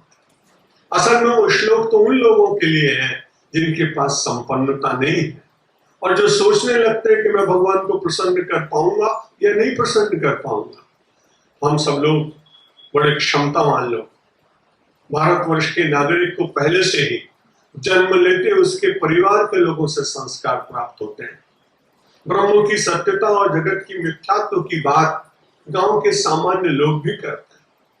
मैंने दुष्काल की स्थिति में बिहार में घूमते हुए एक व्यक्ति को देखा, वो हल चला रहा है। मैंने कहा कोई संभावना नहीं है, तुम हल चला रहे हो, तुम्हारा परिश्रम व्यर्थ चला जाएगा। पर गोस्वामी तुलसीदास की चौपाई बोलता है कि हुई है सोई जो राम रचिरा का, कि को कर तर्क बड़ा वही शाखा, कर्म प्रधान विश्व रचिरा का, जो जस करिए सो तस फल चाका। मैं उस किसान की बात सुनकर आश्चर्य हुआ। किसी विद्यालय में नहीं गया, किसी महात्मा का प्रवचन नहीं सुना, रास्ते चलते कभी दो चौपाइयां सुनी होंगी, लेकिन आज इसके जीवन में वो काम गया। वो हल चला रहा है, उसने कहा कर्म करना चाहिए। उसको विश्वास है कि परमात्मा निश्चित रूप से कर्म का, सत्कर्म का फल देगा। हमारी संस्कृति की ऐसे दिव्य तत्व इस देश के गांव में, छोटे छोटे नगरों में, वनस्थलियों में, रेगिस्तानों में सामान्य लोगों को भी ज्ञात है, लेकिन काल की बलिहार जिन बातों की चर्चा, सात्विक चर्चा स्वतंत्रता से पूर्व गांव में हुआ करती थी, स्वतंत्रता मिली और बड़ी कठिनाई में जिन लोगों ने बलिदान दिया उनका तो सम्मान हम उतना कर ही नहीं पाए। मुझे बड़ी पीड़ा हुई। आज एक व्यक्ति सावरकर जी के ऊपर सिंह पुरुष नाम की पुस्तक मुझे समर्पित करने के लिए आए, डॉक्टर शरद ठाकुर। तो मैंने देखा एक बात में, पहले भी सावरकर जी के प्रति मेरे मन में बड़ी श्रद्धा है, लेकिन इस देश के कैसे लोग, ये जो 21 वर्ष तक जेल में रहा, उस व्यक्ति के त्याग की महिमा गाने वाली एक प्रस्तर की पट्टिका लगी थी, लेकिन एक आईएएस ऑफिसर राजनीति में एक बड़े पद पर पहुंच गया और उसने जाकर अंडमान में उस पट्टिका को निकाल दिया। निश्चित रूप से परमात्मा उसको दंड देंगे, क्योंकि इस प्रकार का अनार्य कार्य संसार में कभी होता नहीं। अपने श्रेष्ठ बलिदानियों का सम्मान करना तो दूर, जिन्होंने सम्मान किया उनकी महिमा का स्मरण करना, या कोई पट्टिका उसका स्मरण करा रही हो तो उसका अपमान करना, आज भले ही कुछ हो, लेकिन कल का काल वो आने वाला है। जो अपनी सत्ता के मत में परंपराओं का रक्षण नहीं करेंगे, आप निश्चित मानिए रावण से ज्यादा बलवानी वो नहीं हो सकते, दुर्योधन से ज्यादा बलवान नहीं हो सकते, सद्दाम से ज्यादा नहीं हो सकते। रस्सी बांधकर और बीच बाजार में से और जमीन में पटक दी गई प्रतिमा आपने देखा होगा। इस तरह से राष्ट्रीय सम्मान का अपमानित करने वाला कोई व्यक्ति कितना भी मन को समझा ले तो संभव नहीं। मैं इस संदर्भ में कह रहा हूं, किसी राजनीति से मुझे कुछ मतलब नहीं, लेकिन जब बलिदानी का अपमान होता है तो पीड़ा बात होती है। और भगवान श्री कृष्ण बलिदानी लोगों का सम्मान करते हैं, उन बलिदानियों का सम्मान करते हैं जो धर्म के साथ। बलिदान तो दूसरों ने बहुत ने किया था, लेकिन कठिनाई केवल इतनी हो गई, सारे जीवन धर्म का पालन करते करते भीष्म पितामह के मन में कौरवों का साथ देने की इच्छा जगी। द्रोणाचार्य की कौरवों का साथ देने की इच्छा हो गई। भगवान ने सोचा कि चाहे कुछ भी हो जाए, वैसे तो वृद्धों का सम्मान करना चाहिए। आज अर्जुन के सामने बड़ी कठिनाई, उसने तो सीखा है उनसे। भगवान श्री कृष्ण तो बड़े दक्ष है, उन्होंने कहा अर्जुन तू चिंता मत करना, युद्ध के मैदान में जाकर सबसे पहला जो बाण है वो इस मुद्रा में डालना जो प्रणाम मालूम पड़े, और द्रोणाचार्य जी के चरणों में जो पहले बाण तुम डालो वो प्रणाम करते हुए और बोलना अभिवादन। उसका दो लाभ होंगे, एक तो तुम्हारी परंपरा का रक्षण हो गया कि गुरु को तुमने प्रणाम किया, और दूसरी बात है जब गुरु को प्रणाम करोगे तो आशीर्वाद देना पड़ेगा। तो कौरवों को कहेगा मैं लड़ रहा हूं, और पांडवों को धीरज से कहा विजयी भाव, विजयी। इसलिए परंपरा का रक्षण करने वाला व्यक्ति अंततः लाभ में होता है। वो केवल कही हुई बातें नहीं है, उनसे लाभ मिलता है। अर्जुन को मैं 2 दिन से याद कर रहा हूं। चलिए फिर से अहमदाबाद से कुरुक्षेत्र चलते हैं। बिना ट्रेन के, बिना विमान के भगवान श्री कृष्ण बैठे हैं। तो तड़वे तय कपाण है, एक हाथ में लगाम है, दूसरे हाथ में चाबुक। ज्ञान मुद्रा है कृष्णाय गीतामृत दुहे नमः। भगवान वेदव्यास जी महाराज ध्यान करते हुए, कैसी अच्छी बात है। एक और अनुशासन है, दूसरी ओर दंड है, और तीसरी ओर अनुग्रह है, क्योंकि यहाँ ज्ञान मुद्रा है। भगवान श्री कृष्ण की ज्ञान मुद्रा है, और ज्ञान मुद्रा में जब कोई व्यक्ति होता है तो कोई द्वैत नहीं दिखाई पड़ता। ज्ञान की सीमा ही वहां जहां सब एकत्व का दर्शन। भारतीय संस्कृति की विशेषता इसी में है कि अनेकता में एकता का हम दर्शन करते हैं, भेद में अभेद का दर्शन करते हैं, नाम रूप मिथ्या होने पर भी उसके भीतर नामी की शोध करने का प्रयत्न करते हैं। प्रपन्न पारे जाता है तो वेत्रैक पाणये ज्ञान मुद्राए कृष्णाय गीतामृत दुहे नमः। मैं श्री कृष्ण के चरणों में प्रणाम करता हूं। क्यों करता हूं कि ऐसा दुग्ध उन्होंने दिया जो जीवन में कोई दे नहीं सकता था। दुग्धा गोपाल नंदना, भगवान श्री कृष्ण ने शास्त्रों को दुहा, उपनिषदों को दुहा, और दुहने के बाद में जो मिला वो दुग्ध मिला। वो कौन सा? गीता। इसलिए गीतामृत दुहे नमः। गीता दुग्ध नहीं है, इसलिए महर्षि वेदव्यास ने कहा ये अमृत। जो अमृत पी लेता है वो मृत होने पर भी चिंता नहीं करता, क्योंकि शरीर से तो व्यक्ति को संसार में सबको जाना पड़ता है। अमृत वो होता है कीर्तिर्यस्य स जीवति, जिसकी कीर्ति होती है वो अमृत को उपासना कर चुका, पा चुका, ऐसा विचार करना चाहिए। आज भगवान तीसरे श्लोक में, क्योंकि इन सब व्याख्याओं में यदि मैं रह जाऊंगा तो कठिनाई होगी कि मेरा 7वां अध्याय नहीं पूरा होगा। वैसे तो कभी कोई शास्त्र पूरा होता ही नहीं, पूरा होना भी नहीं चाहिए, लेकिन फिर भी जो एक मर्यादा है, एक परंपरा है, एक बार कह दिया गया तो तीसरे श्लोक में कल तो भगवान ने कहा कि मैं तुमको ऐसा ज्ञान दूंगा जिसको प्राप्त करने के बाद कुछ पाना शेष नहीं रहता। सचमुच ऐसा ही है। दुनिया के बड़े बड़े सम्राट जब कभी प्राचीन काल में अपने परिवार का परित्याग करके संन्यास्त जीवन में चले गए, तब उनसे पूछा गया कि आपको तो सब कुछ मिला था, आपने उसे छोड़ क्यों दिया?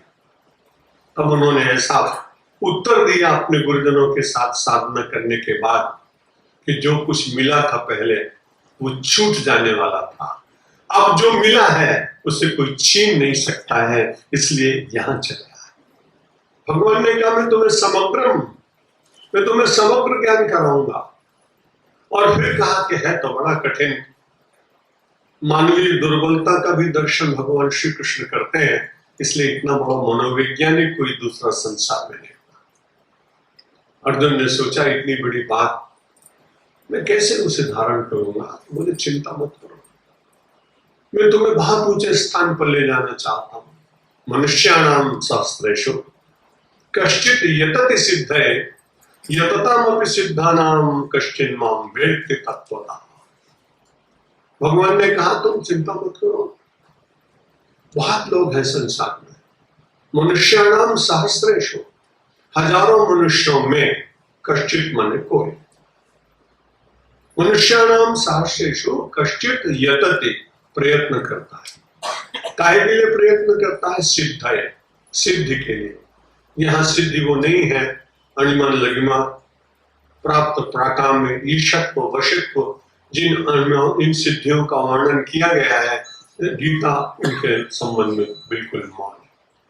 गीता की सिद्धि है आत्मदर्शन। इसलिए भगवान श्री कृष्ण कहते हैं कि हजारों मनुष्यों में कोई व्यक्ति आत्मदर्शन की तैयारी के लिए प्रयत्न करता है। बाकी लोग तो संसार में आए चले जाते हैं। आप बड़े प्रबुद्ध हैं, अच्छे लोग हैं, या आप इतनी दूर से चल के सत्संग करने आए, और जहां जहां होते होंगे जाते होंगे, बड़ी अच्छी बात है। लेकिन कितने लोग हैं जिनको मालूम ही नहीं। अभी जब मुझे पिछले वर्ष निमोनिया का रोग हो गया तो मैं बीच कैंडी हॉस्पिटल में कुछ दिन ठहरा।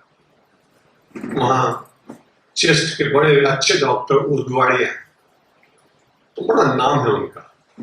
मैंने उनसे कहा कि मुझे सत्संग करने के लिए जाना है, इसलिए कृपा करके release me, I don't want to stay more in your hospital. तो उन्होंने पूछा कि सत्संग क्या होता है? Then I explained the satsang in English. तो दुनिया में इतने बड़े पढ़े लिखे लोग भी कई बार उनको मालूम ही नहीं कि आत्मा क्या है। देह और देह के संबंधों में जुड़े हुए हजारों लोग, भगवान श्री कृष्ण कहते हैं मनुष्याणाम सहस्रेषु कश्चित यतति सिद्धये, कोई प्रयत्न करता है। जब ये श्लोक सुना तो नारद जी तो बड़े घूमते रहते हैं जहां जहां सत्संग होता है।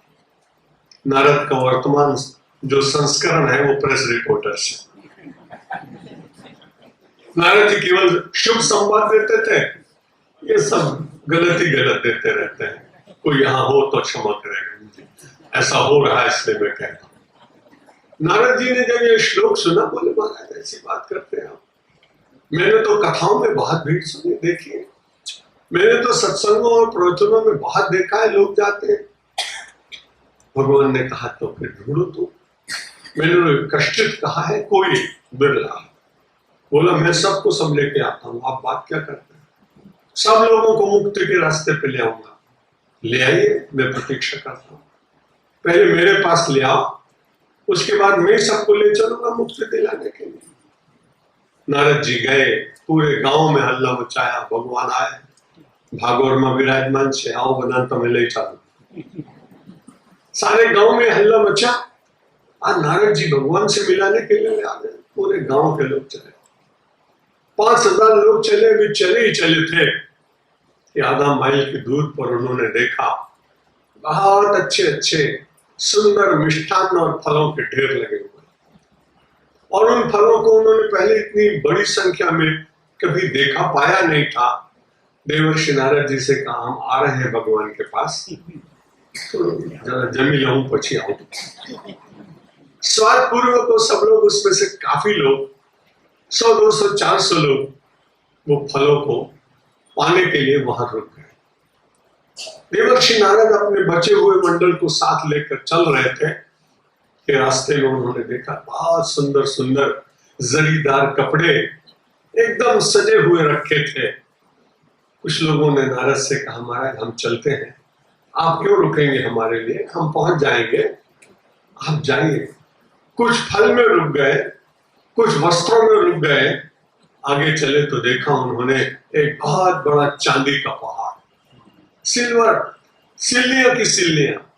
अब तो बचे हुए लोगों ने कहा कि नारद जी के तो घर में कोई है नहीं, अपना ऐसा अच्छा अवसर क्यों चूकना चाहिए। नारद जी से कहा महाराज हम पहुंच जाएंगे भगवान के पास, आप चिंता मत करिए, आपने रास्ता बता दिया है, आ जाएंगे। चांदी नहीं। थोड़ा और चले तो लोगों ने देखा करे सोने का पहाड़, गिन्नियां हैं, सिल्लियां हैं, कॉइन्स हैं, कुगर्स हैं। वो सब देखने के बाद लोग महाराज हम अब पहुंचते ना भगवान के पास। उन्होंने देखा संख्या तो घटती जा रही, और सब ये कह रहे हैं कि आप चिंता मत करिए हम पहुंच जाएंगे। अब इस सोने में सबसे ज्यादा लोग रुक गए, थोड़े से लोग रहे। नारद जी उनको लेके चले, चलो इतने लोगों को तो ले चलो, अभी आगे चले थे तो डायमंड का ढेर मिल गया। अब सब के सब वहां रुक गए एकदम। अब नारद जी ने बोला कि बड़ी कठिनाई हुई, अब तो एक आधे को तो पकड़ना ही पड़ेगा। एक आदमी को जबरदस्ती हाथ पकड़ के मैं तुझे तो ले चलूंगा। जब लेके गए तो भगवान ने कहा भाई नारद जी कैसा लगा आपको? मैंने कहा था कष्टित कोई एक प्रयत्न करेगा, वो अपने प्रयत्न से नहीं आया, तुम पकड़ के उसको लाए। इसलिए मनुष्याणाम शास्त्रेषु कष्टित एतत् सिद्ध है। उस आत्म सिद्धि के लिए तो बड़ा भाग्य जिसका होता है वही प्रयत्न कर पाता है। श्रीमद् भागवत तो सत्संग के लिए भी कहते जल्दी जल्दी नहीं मिलता। भाग्योदयेन बहुजन्म समर्जितेन सत्संगमेव लभते पुरुषो यदा वै अज्ञान हेतु कृतमो मदान्धकारो नाशं विधाय हि तदो दयते विवेक। विवेक की प्राप्ति होती है बड़े भाग्य से, जब हम सब लोगों को भाग्योदयेन बहुजन्म समर्जितेन, बहुत सारे जन्मों का जब पुण्य कभी एकत्रित होता है तब ऐसे पवित्र श्रावण मास में मुझ जैसे साधारण सन्यासी के पास आप मारुति धाम में आ पाते हैं। मेरी बड़ाई नहीं है, ये तो आपका अपना सद्भाग्य है कि आप मेरे पास चले आए। भाग्योदयेन बहुजन्म समर्जितेन सत्संगमेव लभते पुरुषो यदा। जब किसी पुरुष को इस सत्संग की प्राप्ति हो जाती है, हमारे शास्त्र तुरंत व्यक्ति को आश्वासन देते हैं कि आपको क्या मिलेगा। भगवान श्री कृष्ण की गीता बहुत अच्छी है, और बार बार वो कहते हैं कर्मण्येवाधिकारस्ते मा फलेषु कदाचन, लेकिन बाद में कई बार खुद ही बताते चले जाते हैं ये करोगे तो ये मिलेगा, ऐसा करोगे तो ये मिलेगा। क्योंकि मनुष्य की दुर्बलता है। वो कुछ करने के बाद क्या मिलेगा इससे वो देखता है, उसे हम दूर नहीं कर सकते। सत्संग मिल गया तो उसके बाद विचार करने लगा। महर्षि वेदव्यास से पूछा होगा उसने कि हम बड़े भाग्यशाली, हमको सत्संग मिल गया, लेकिन उसके बाद सबसे बड़ी उपलब्धि क्या होगी? तो उन्होंने कहा भाग्योदय ने बहुजन्म समर्जित है न सत्संग में वो लभते पुरुषो यदा वही। बड़ा लाभ ये होगा, अज्ञान हेतु कृत मोह मदांधकार। जो अज्ञान का हेतु है मोह और मद, उन दोनों का विनाश होता है। एक दिन मैं बैठे बैठे विचार कर रहा था, भाषा विज्ञान का विद्यार्थी रहा मैं साहित्य रत्न में, तो शब्दों को तोड़ मोड़ने की आदत पड़ गई। मैंने कहा हमारा धर्म कितना अच्छा है, हम किसकी उपासना करते हैं? मदन मोहन, मद न मोहन। और कुछ लोग जो उपासना करते हैं उसमें मोह मद मोह मद मोह। अरे भाषा की दृष्टि से क्या कहूं, मैं निंदा नहीं कर रहा हूं, मैं बताया मैं भाषा विज्ञान का विद्यार्थी रहा हूं, इसलिए मैंने ऐसा कहा कि हमारी संस्कृति कहती है मद न मोह न, और दूसरे कोई भाई कहते हैं मोह मद मोह मद। अब उनकी इच्छा जो बोले। तो निवेदन कर रहा था कि सबसे बड़ा लाभ क्या मिलने वाला है? भाग्योदय न बहुजन्म समर्जित न सत्संग में लभते पुरुषो यथा। अज्ञान हेतु कृत मोह मदांधकार। अज्ञान का हेतु मोह और मद है, उससे उत्पन्न होने वाला अंधकार। हमने अंधकार को कभी स्वीकृति,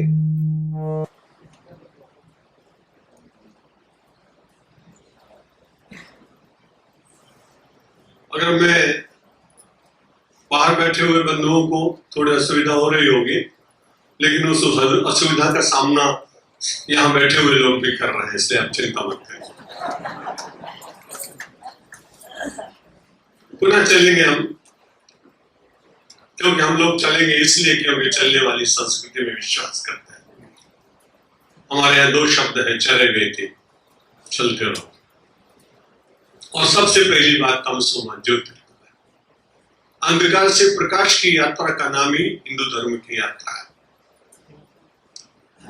और वहां अर्जुन जब अंधकारग्रस्त हो गया, मोहग्रस्त हो गया, तब भगवान ने कहा मनुष्याणाम सहस्रेषु कश्चित यतति सिद्धये। अर्जुन तुम चिंता मत करो, तो तुम्हारे मन में निराशा कभी कभी जगती है, ऐसी निराशा प्राय मनुष्यों के मन में जगा ही करती है।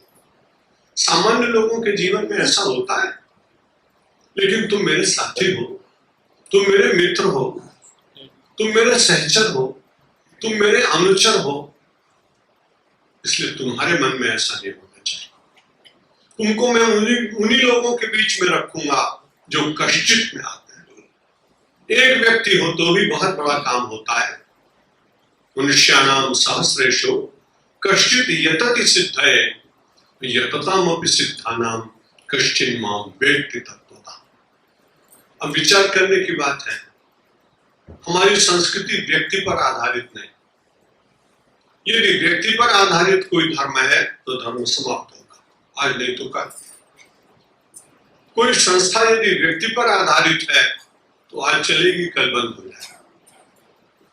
इसलिए किस पर आधारित होना चाहिए धर्म, संस्कृति और संस्था?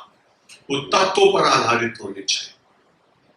और इसीलिए श्रद्धा पूर्वक जब हम किसी के यहाँ जाते हैं, तब गीता ने कहा यदि आप जाते हैं तो आपको क्या मिलेगा?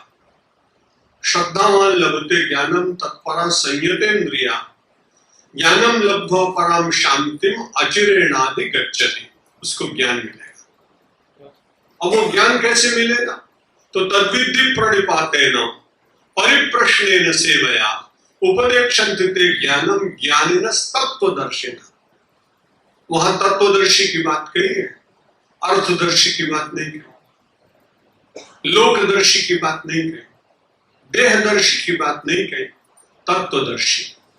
जो तत्वदर्शी महापुरुष होंगे उनके पास मैं जाके प्रणाम करूंगा, तद विद्धि प्रणिपाते, और प्रणाम करने के बाद परिप्रश्नेन, उसके बाद हम प्रश्न करेंगे। हमारी बड़ी कठिनाई कि हम प्रश्न पहले करते हैं, सेवा और प्रणाम बाद में होता है।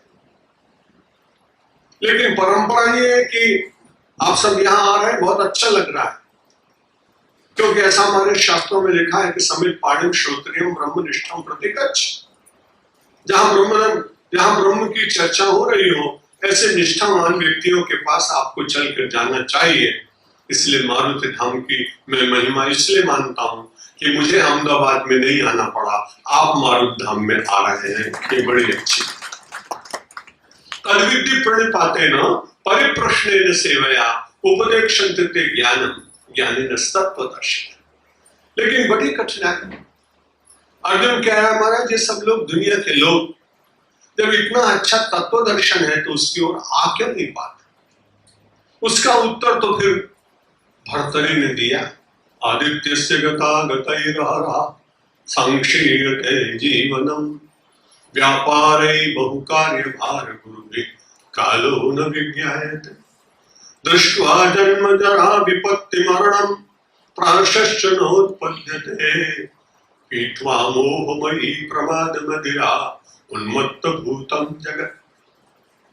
कारण बता रहा है भर्तरी, उसने संसार के बहुत भोग देखे, भोग में से उत्पन्न होने वाला वैराग्य व्यक्ति को डिगाता नहीं, क्योंकि उसके साथ में उसका अनुभव होता है कि मैं सब देख के आया हूं, मुझे किस तरफ का ललचा रहा है।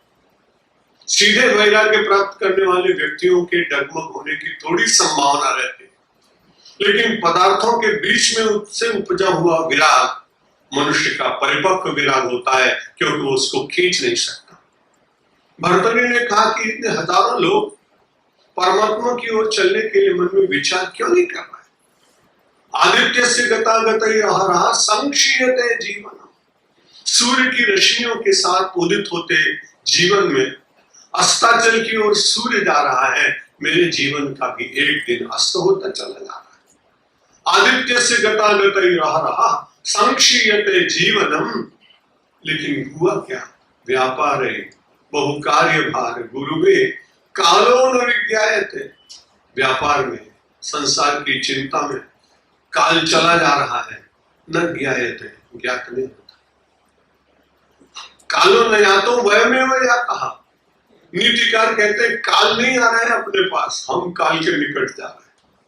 इस बात को बहुत कम लोग समझ पाते हैं। आदित्य से गता गतैरहरः संक्षीयते जीवनम व्यापारै बहुकार्य भार गुरुवे कालो न विज्ञायते। पूछा किसी ने कि ऐसा क्यों होता है? अरे होना तो नहीं चाहिए, लेकिन फिर भी हो रहा है। दृष्ट्वा जन्म जरा विपत्ति मरणम, चार वस्तुएं हम आप रोज देखते हैं। किसी का जन्म हुआ, थोड़ी देर के बाद कई बार छोटे छोटे शिशु संसार से चले जाते हैं, बड़ी पीड़ा होती है, ऐसा न हो तो अच्छी बात है।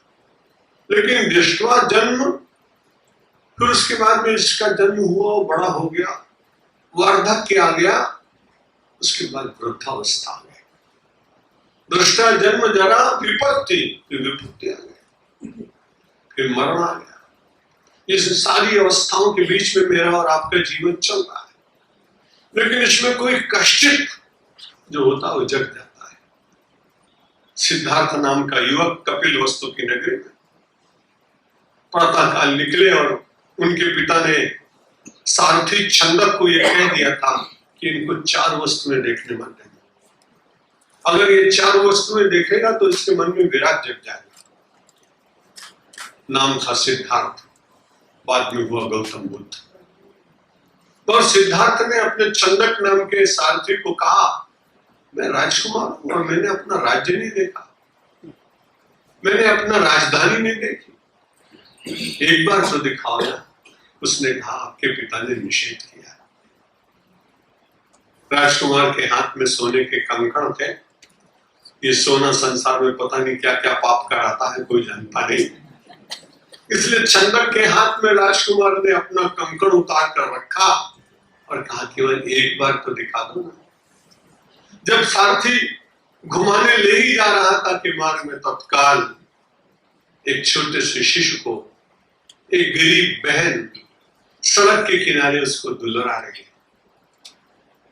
उन्होंने पूछा ये क्या है? इस छोटे से बालक का जन्म हुआ। उस छोटे से बालक के जन्म को देख करके छंदक को पूछा ऐसा संसार में होता है क्या? हाँ, अभी तो आपका परिणित जीवन प्रारंभ हुआ है, ऐसा होगा।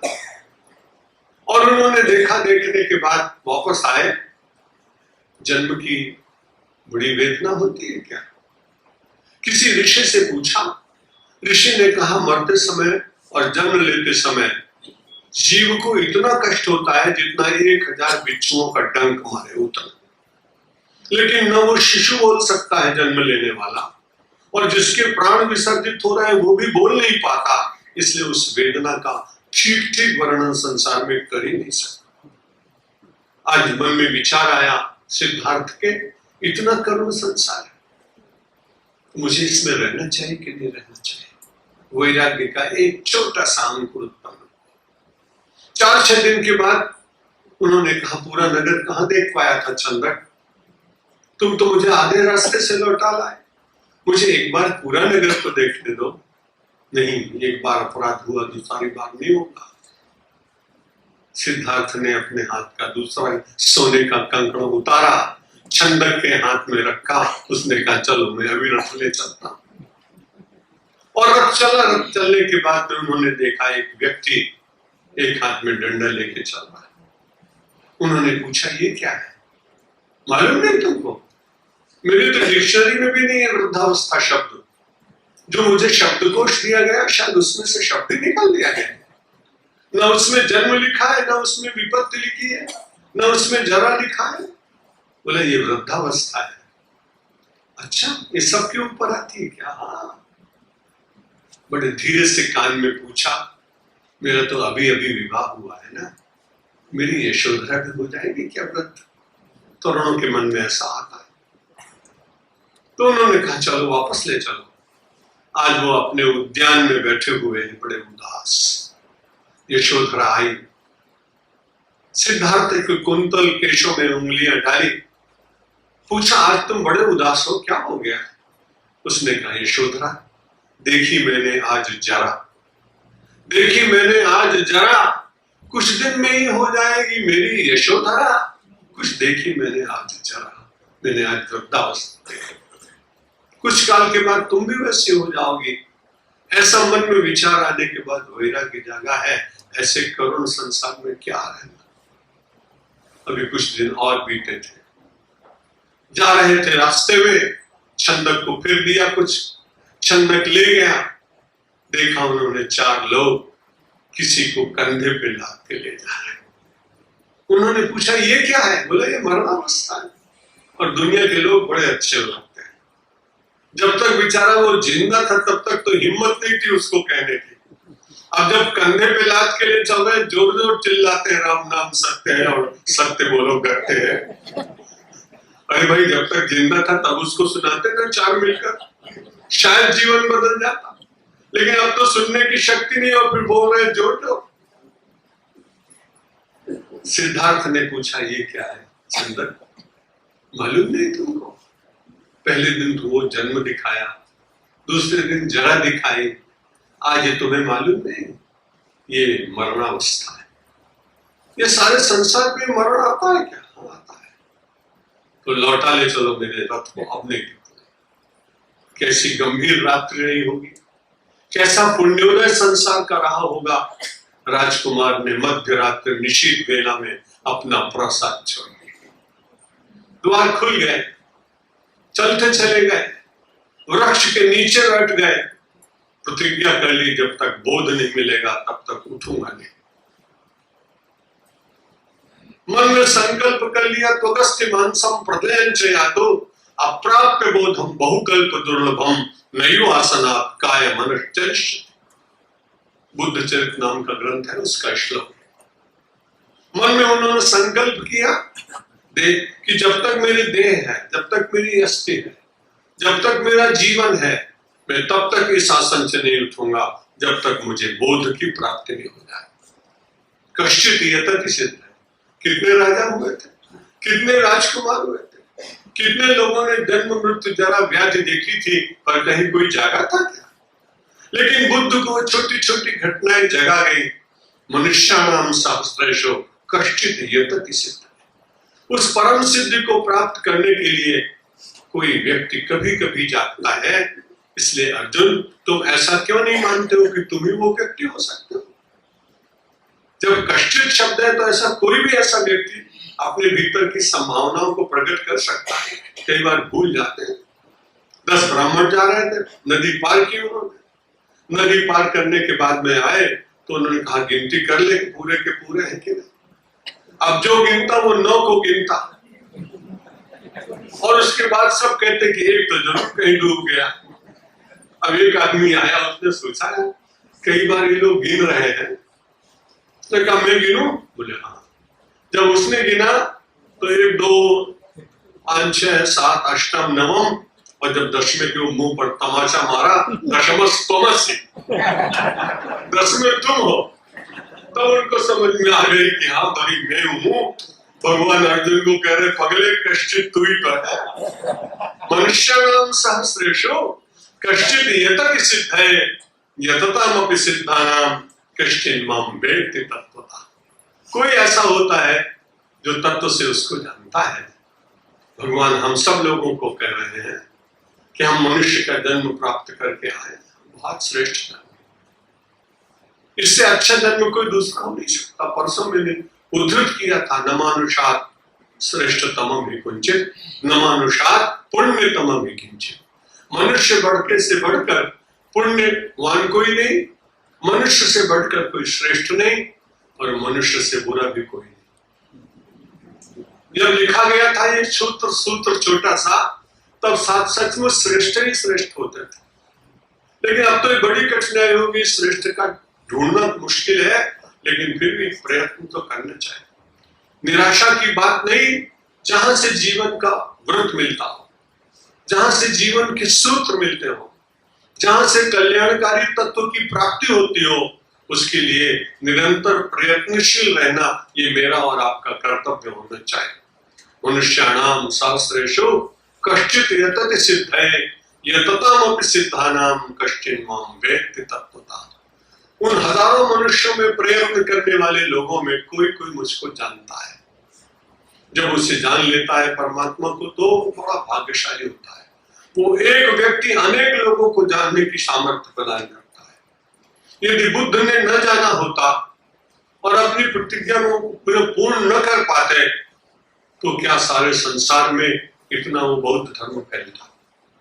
उस एक व्यक्ति के यत्न ने सिद्धि की शिखर पर पहुंचने के बाद ये बात अलग है कि वो कुछ सिद्धांतों में, वैदिक सिद्धांतों का कुछ खंडन होता था। इसलिए भगवान आदि शंकराचार्य का प्रादुर्भाव हुआ। और यहां कोई व्यक्ति ऐसा मान के न चले कि उसी की चले। यहां बड़े बड़े आए, वो सब चल गए। जो ऐसा मानता हो कि मेरी ही चलेगी, वो बहुत अंधकार में। बुद्ध आए, उनको लगता था बड़े स्तूप बन गए। अशोक उनका शिष्य बन गया, उसके पुत्र संघमित्र और महेंद्र उसकी दीक्षा लेकर उसके प्रचारक बन गए। बुद्ध को लगता था कि नहीं ऐसा नहीं होगा। लेकिन एक छोटा सा बालक केरल के कालड़ी गांव में उत्पन्न होने वाला, अद्भुत प्रतिभा से संपन्न महापुरुष भगवता अवतार भगवान शंकर ने कहा कि नहीं, ईश्वर की निंदा करने वाले को तो हम सहन कर सकते हैं, लेकिन नास्तिक हो वेद निंदका। नास्तिक वो नहीं है जो ईश्वर की निंदा करता हो, नास्तिक वो है जो वेद की निंदा करता हो। इसलिए अब इसको नहीं रहना। कोई व्यक्तिगत संघर्ष नहीं था। महापुरुषों का व्यक्तिगत संघर्ष होता ही नहीं, सिद्धांतों की लड़ाई होती है। और उन्होंने देखा यदि बुद्ध के सारे सिद्धांत आए तो ये कायर देश बन जाएगा, शौर्य समाप्त हो जाएगा। और इस प्रकार से भिक्षु और भिक्षुणियों के समुदायों में चारित्रिक पतन की जो सीमाएं उल्लंघन होने लगी, तो भगवान आदि शंकराचार्य ने कहा नहीं, अब ब्रह्म सत्यम जगन मिथ्या। ये बात लोगों को बताकर जगत के प्रति आसक्ति दूर करनी पड़ेगी। मनुष्याणाम शास्त्रेषु कश्चित् यतति सिद्धये यततामपि सिद्धानाम कश्चिन् मां वेत्ति तत्त्वतः। अब वो तत्व क्या है?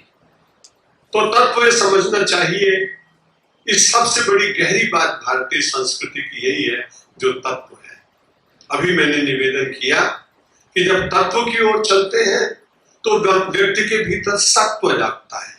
सत्व का मतलब आत्मबल, सात्विकता का बल। तत्व के दर्शन करने मात्र से, उसकी इच्छा मात्र से व्यक्ति के भीतर आत्मनियंत्रण का भाव जागता है।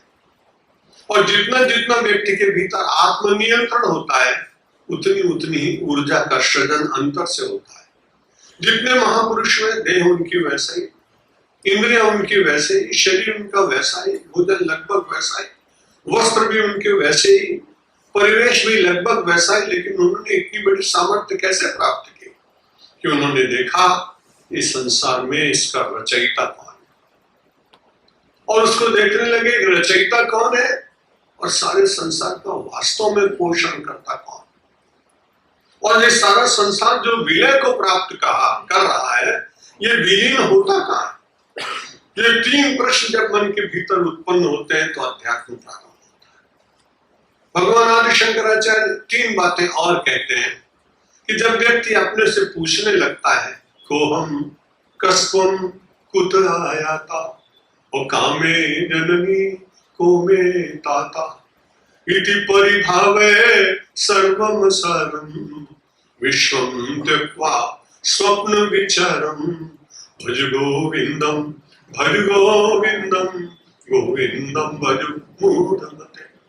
भगवान शंकराचार्य इसको ये बता रहे हैं कि यदि व्यक्ति तीन बातें अपने से पूछता है कि मैं कौन, मैं कहां से आया, मेरे वास्तविक संबंधी कौन, जब ये विचार लगने लगता है तब धीरे धीरे अंतर से उत्तर मिलता है।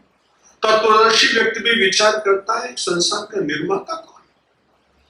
पहला विद्यार्थी गुरुकुल में जाकर अपने गुरु से प्रश्न करता है कि मैं कुछ जानना चाहता हूं, लेकिन जैसा कल भगवान ने कहा, मैं समग्र ज्ञान दूंगा, ज्ञानम तेहम सविज्ञानम इदम वक्ष्यामि अशेषता।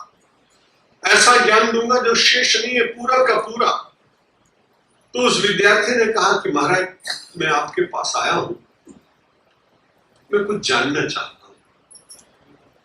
आचार्य ने पूछा क्या जानना चाहते हो? विद्यार्थी बड़ा अच्छा था, उसने कहा महाराज, जिसको जानने के बाद फिर जानने की इच्छा न हो वो जानना चाहता हूं, जिसको प्राप्त करने के बाद कुछ पाने की इच्छा न रह जाए वो पाना चाहता हूं, जिसको देखने के बाद फिर कुछ और देखने की इच्छा न जागे, दिखे प्रारब्धवश लेकिन इच्छा न जागे, ऐसा मैं देखना चाहता हूं।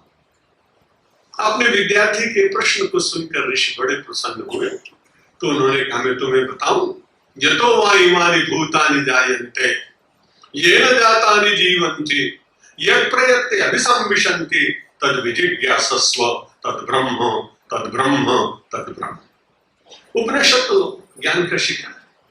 उपनिषद के विद्यार्थी को उन्होंने कहा, तो फिर तुम ऐसा करो, यतो वा इमानि भूतानि जायन्ते, सारे संसार का जन्म जिसकी इच्छा से होता है। हम सब लोग ऐसा संसार में कहते हैं कि उसके पुत्र हुआ, उसने ऐसा किया, ऐसा हुआ, लेकिन मूलतः संसार में सबसे पहले संसार आया कहां से? तो उस समय ब्रह्म की कितनी बड़ी अद्भुत शक्ति रही होगी कि जिसने कभी संकल्प किया ही नहीं था। इतना आत्मतुष्ट परमात्मा कि उसके मन में संकल्प भी कभी नहीं जाता। लेकिन फिर एक दिन अचानक उन्होंने देखा पर्वत, उन्होंने देखी सरिता, उन्होंने देखी हरितिमा, और ये सब भीतर देखा, अंदर देखने के बाद उन्होंने कहा कि मुझे इतना अच्छा लग रहा है तो इसका निर्माण कर दिया जाए तो लोगों को बड़ा अच्छा लगेगा। इसलिए पहले कभी संकल्प नहीं किया था, ईश्वर ने आंखें बंद की, संकल्पात जायते सृष्टि, और दूसरा मंत्र बोले, एको हम बहुश्याम, मैं अकेला हूं, मैं बहुत हो जाऊं। भगवान ने संकल्प किया और संकल्पात जायते सृष्टि, और संकल्प के द्वारा सृष्टि हो गई। महात्मा बार बार कहते हैं कि आप ब्रह्म के अंश हैं। एक आदमी बोला, जब ब्रह्म के अंश है तो मेरा संकल्प क्यों पूरा नहीं होता? परमात्मा ने एक संकल्प कर दिया तो सृष्टि बना दी, और आप कहते हैं कि आप ब्रह्म के अंश हैं। ईश्वर के अंश हैं तो मेरे संकल्प क्यों नहीं पूरे होते? तो उन्होंने कहा भगवान ने कभी संकल्प नहीं किया था, और एक ही संकल्प किया।